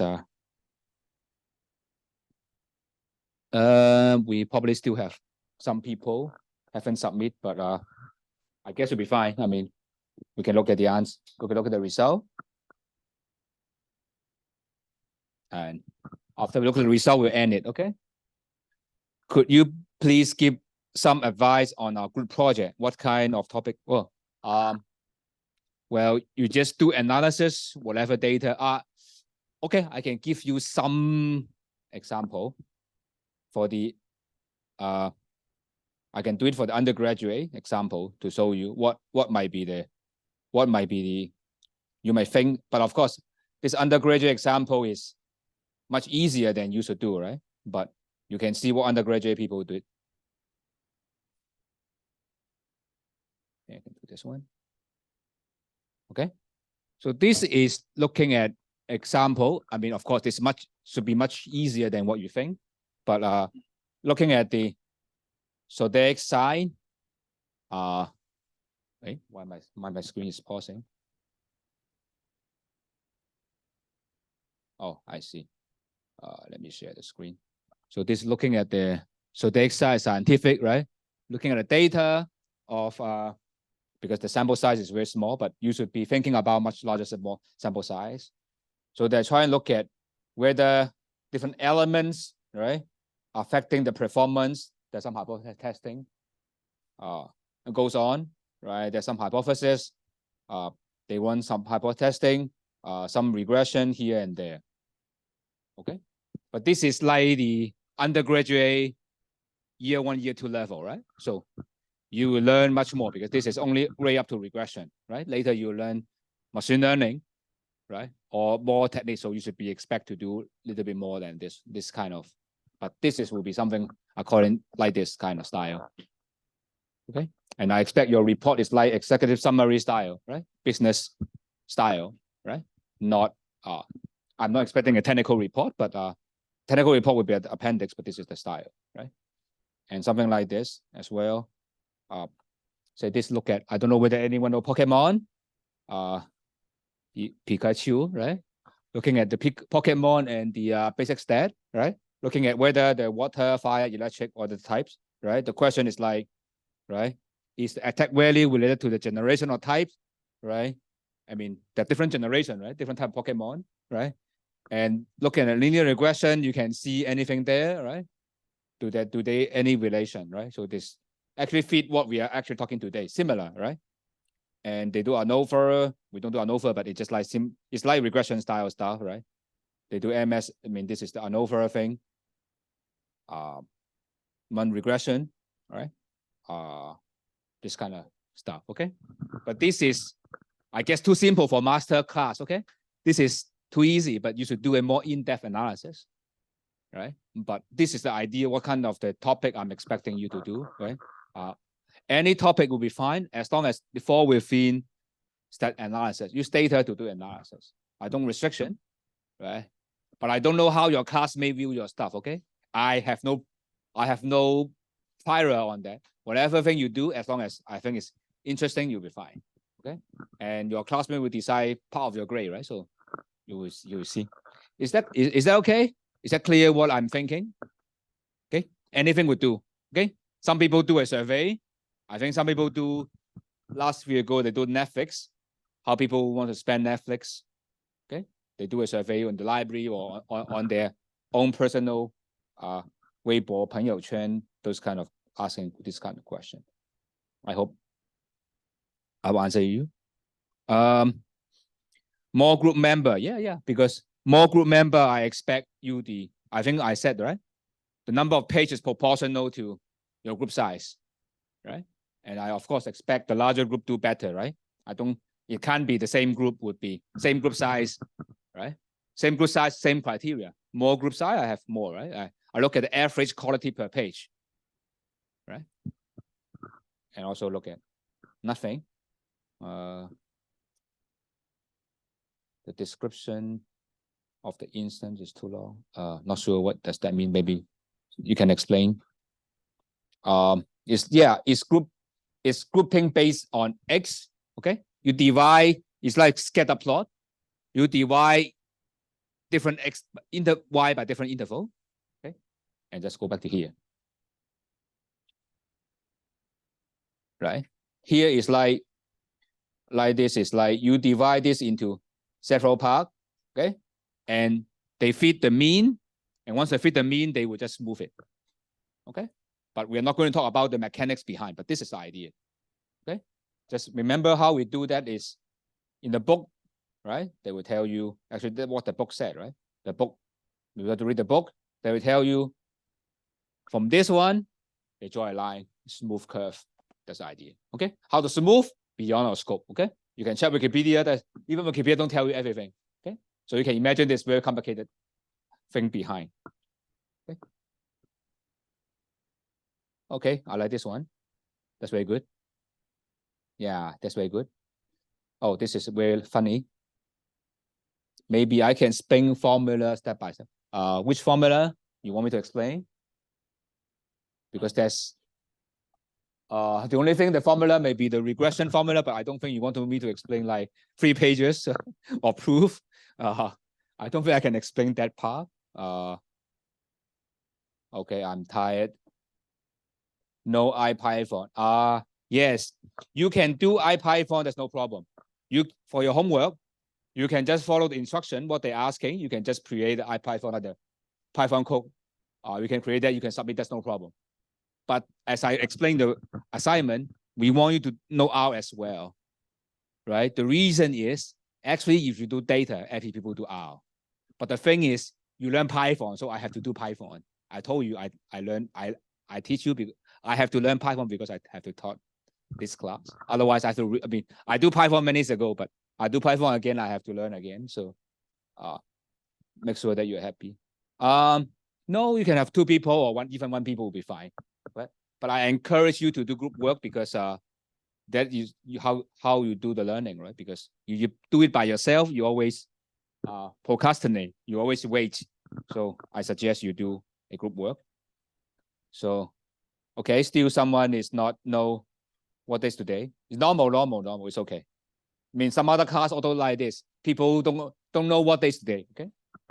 If you don't look at the phone, you don't know. Oh, very nice. Everyone thinks it's sunny. No laugh.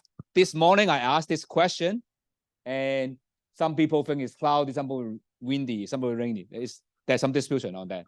So don't laugh. It's normal. I mean, this is surprising. This time, first time I saw is a unanimous saying it's a sunny day. And keep on. Yeah, all that's fun. Yeah, all that's fun. MSc, RNC, I said, yeah, that's right. Python coding. Yeah, you're right. You should still read the textbook because our master class actually cover very fast. And I mean, it's understandable this is very fast because this textbook supposed to be covered in 2 semesters if you try to read it.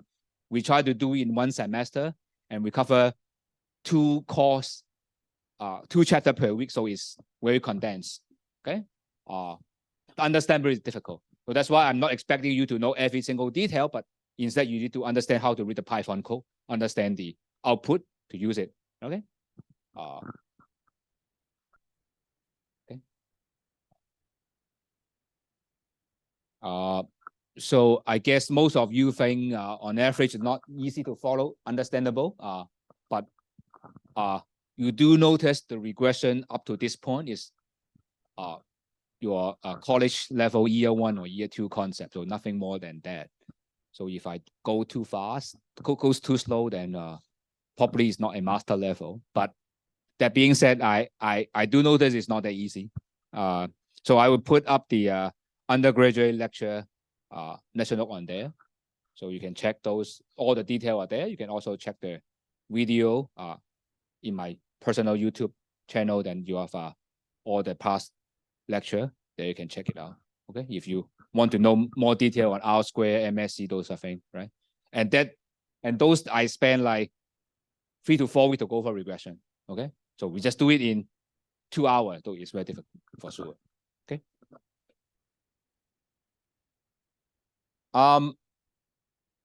Anyway, don't worry if you still confused. The only thing, if you still remember, is how to run this. The only main thing is you know how to run the regression. So if you're good, if you know this single slide, okay, slide 15 and slide 16, you know how to use it. That will be the main thing. Okay, of course. The other would be also important as well, right? R square, MSE, this kind of thing will be good. But other than that, I don't have too much expectation because of you can't really learn statistics just by attending class, right? You do assignment. So once you do the assignment for this one, then you will know how to run regression. Okay, so don't worry about that. Just like swimming, right? You can never learn swimming while you are standing beside the pool. You have to go there and swim. Okay, same. You have to give the data and actually work it out. So for the rest will be, I hope will be simple because it's just look at the code will be very simple, not very worried about that. Okay. So here we will do some transformation of the regression. Okay, and the reason is if you look at data, if the data is not linear, right, then run the linear regression probably is misleading thing or not capturing everything. So usually, sometimes we take the log to the regression, either log X or log Y or log both. Okay, and that's log. And the second one is called piecewise linear spine, which is very similar to the non-parametric method, which simply means we cut the data into several parts and we run the regression part by part. Okay, it's very similar to we just do the non-parametric method. The third one is called polynomials. Instead of X, we have X A plus BX plus CX squared or DX cubed, so on and so forth. Okay, then we can allow any kind of non-linearity. Okay. And last one is ratio. Later you will see what's going on, but let's go one by one. Take log. Okay, and if you still recall math, taking log actually taking percentage change. Okay, and if you learn finance, we take the price, take log price, you become the percentage of price. That is due to the calculus idea. Okay, we're not going to explain why. It's a calculus class. But taking a log, we change the variable from a level to percentage change. Okay, and this is math I'm not going to explain. Okay, so you can take log. Okay, the first one, what does that mean is you take a log on the y. Okay, that means that you're not going to explain what is the level of y, looking at the change of y. Okay, so if you X is how many years in school, Y is income. Okay, then you're saying your education is not showing your income, but your growth of income means that your salary increment percentage by year. Is that clear? Instead of explaining education change of wage, absolute level, rather than you change how fast your wage goes up. Okay, so that is the idea. If you think that is the model, that's what you do. Okay, or if you change the thing that is not education affects your income, is the percentage change is linear, you do that. Okay, same for the rest. Okay, so you take log if you think percentage change is the way to go. Okay, so I'm not going to run this program, but it's very simple. You take log, you just do the numpy dot log x, we just turn it into log. Okay, you simply do the same on the regression. Okay, is that okay? I'm not going to run this code because this is pretty trivial, and the interpretation of this model will be the same. Okay, and one thing I have to say is you should not compare the R square here and R square in the regression. Okay, although this R square is higher, right? Usually this is not a good way to compare. Okay, and probably ask what should I do? Usually you would do the adjust R square when you compare across model. The adjust R square is R square adjusted by some thing. Okay, not going to explain, but this is the thing you use, okay? I don't want to go to too much detail, otherwise you ask question. And you can check out what is it, but we compare R square. And of course, we also look at the AIC and BIC, that will be better, but we'll talk about that later, so don't worry. This is the thing we're looking at. But other interpretation will be the same. Okay, of course, we also look at the root mean square. That is a universal tactic we are using. Okay, but we'll talk about that when we talk about prediction. But this is the thing I want to say. Okay, and I'm not going to tell you if you don't log X, right? Then just do the same thing, right? If you don't log Y, just whether you use this, you don't have log, then no log, right? So you know all four model there, right? You know how to run the four different model. So here is the data on the hotel price. Okay, this is the linear regression, price over distance. And you may think this about non-linear like this, right? It's not very linear. And in that case, you see non-linear, taking log would be a good one. Okay, so you take log, and on the Y, it looks like a little bit better, right? And you take a scatter plot and see whether it's better.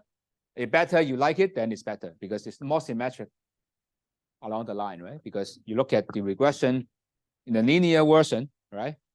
Much more on the bottom than above, right? When you plot a residual plot, that's not very good. Okay, so that's why they said take a log may be better. Okay, and is there any hard and fast rule that which one's better? No. Okay, it's a judgment or from a theory or from prediction, let's say mean square error, to tell you which one you pick up. Okay, there's some criteria you will use, but there's no particular way. Okay, that's when you log X.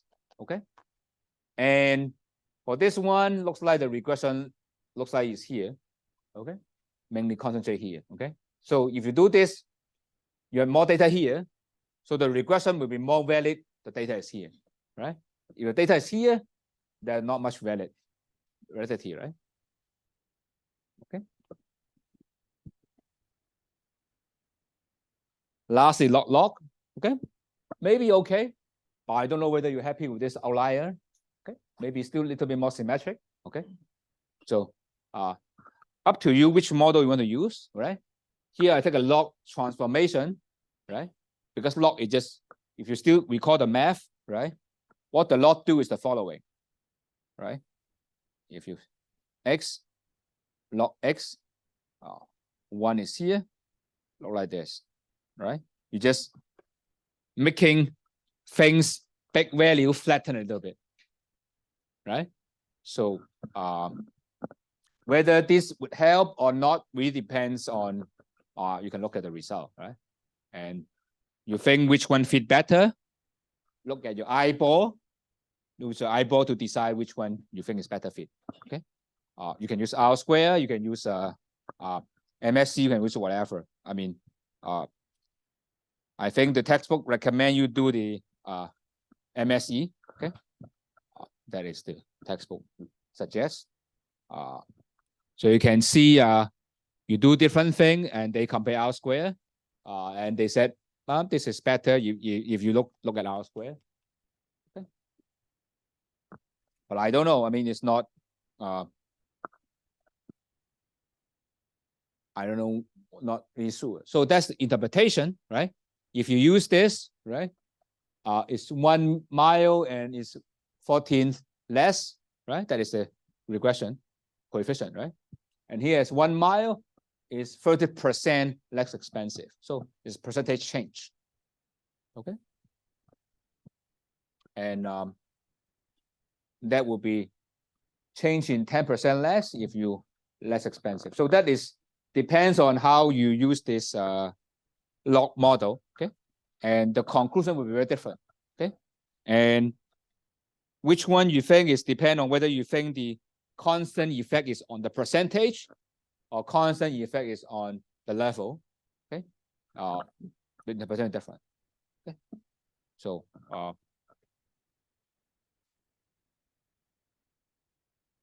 So this is a compare different model. And what it said is, okay, if we want to look at the good deal, okay, looking at the good hotel, I want to look at the absolute price difference, right? I'm looking at percentage difference because I want to save money, right? It's the absolute different matter, not how much percentage I save, right? Even though you save 50%, right? But the dollar amount is very small, right? Then I save a little money, right? I want to care about absolute saving, then it's the goal. If you call relative, I only care about I get 50% off, then I use the relative one, okay? Distance is also, whether you care about the distance is absolute value or relative. I think we care about absolute value, right? In that case, then you will see which model is better depend on the purpose, okay?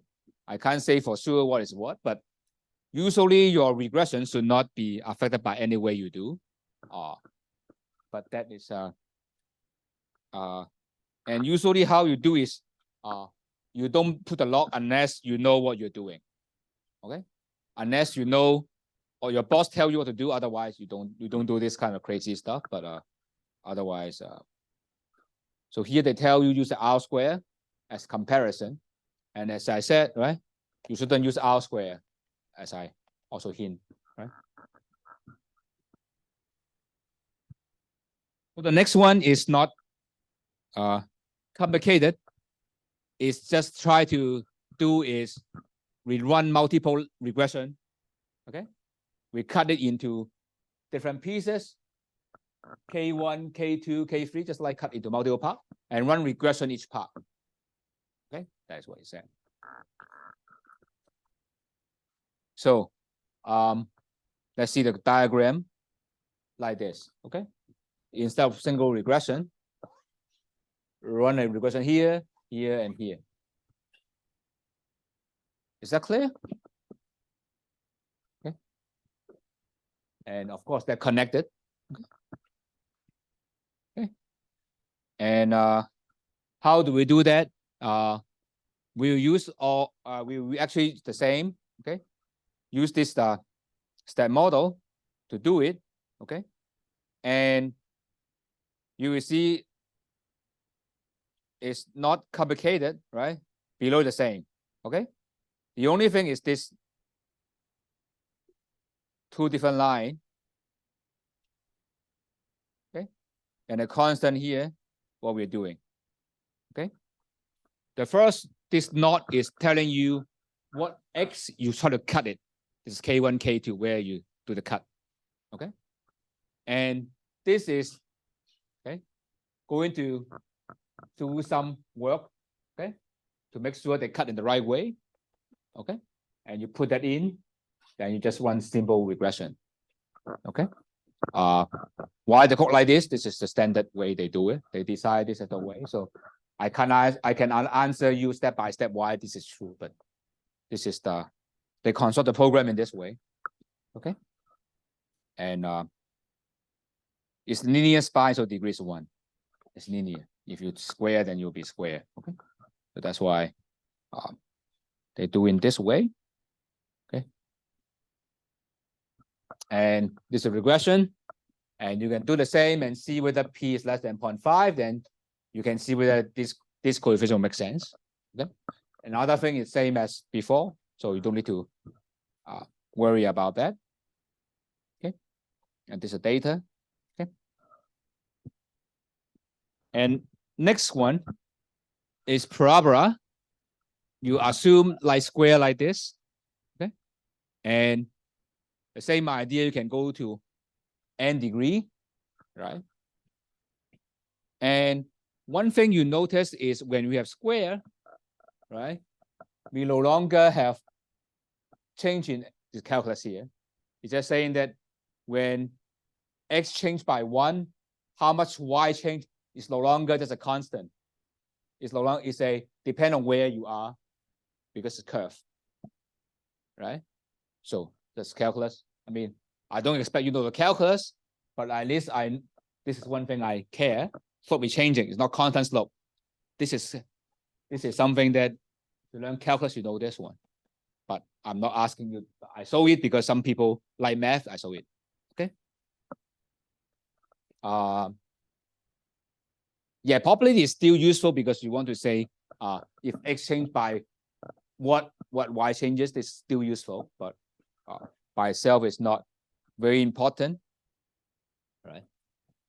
The only thing in the Python code is very simple. The only thing is we have to, instead of x, we need x square. So double star is every item square. Okay, if you still recall your summer class, right? Double square, right? Is a raised to the power 2. So it's x and x square. And then constant, just run the regression. So there's nothing special here. Okay. If you're worried, just run this code up to this point and find out what's x, then you know what's going on. Okay. Okay. You will see the big X is what value. Okay. And nothing new, but just look at this, right? And after this, you can see once you have this, actually this one, the p-value is less than 5%, right? So here, these two have something to say. Now it's no longer less than, now they are, you can reject the hypothesis, they are 0, okay? So that's good.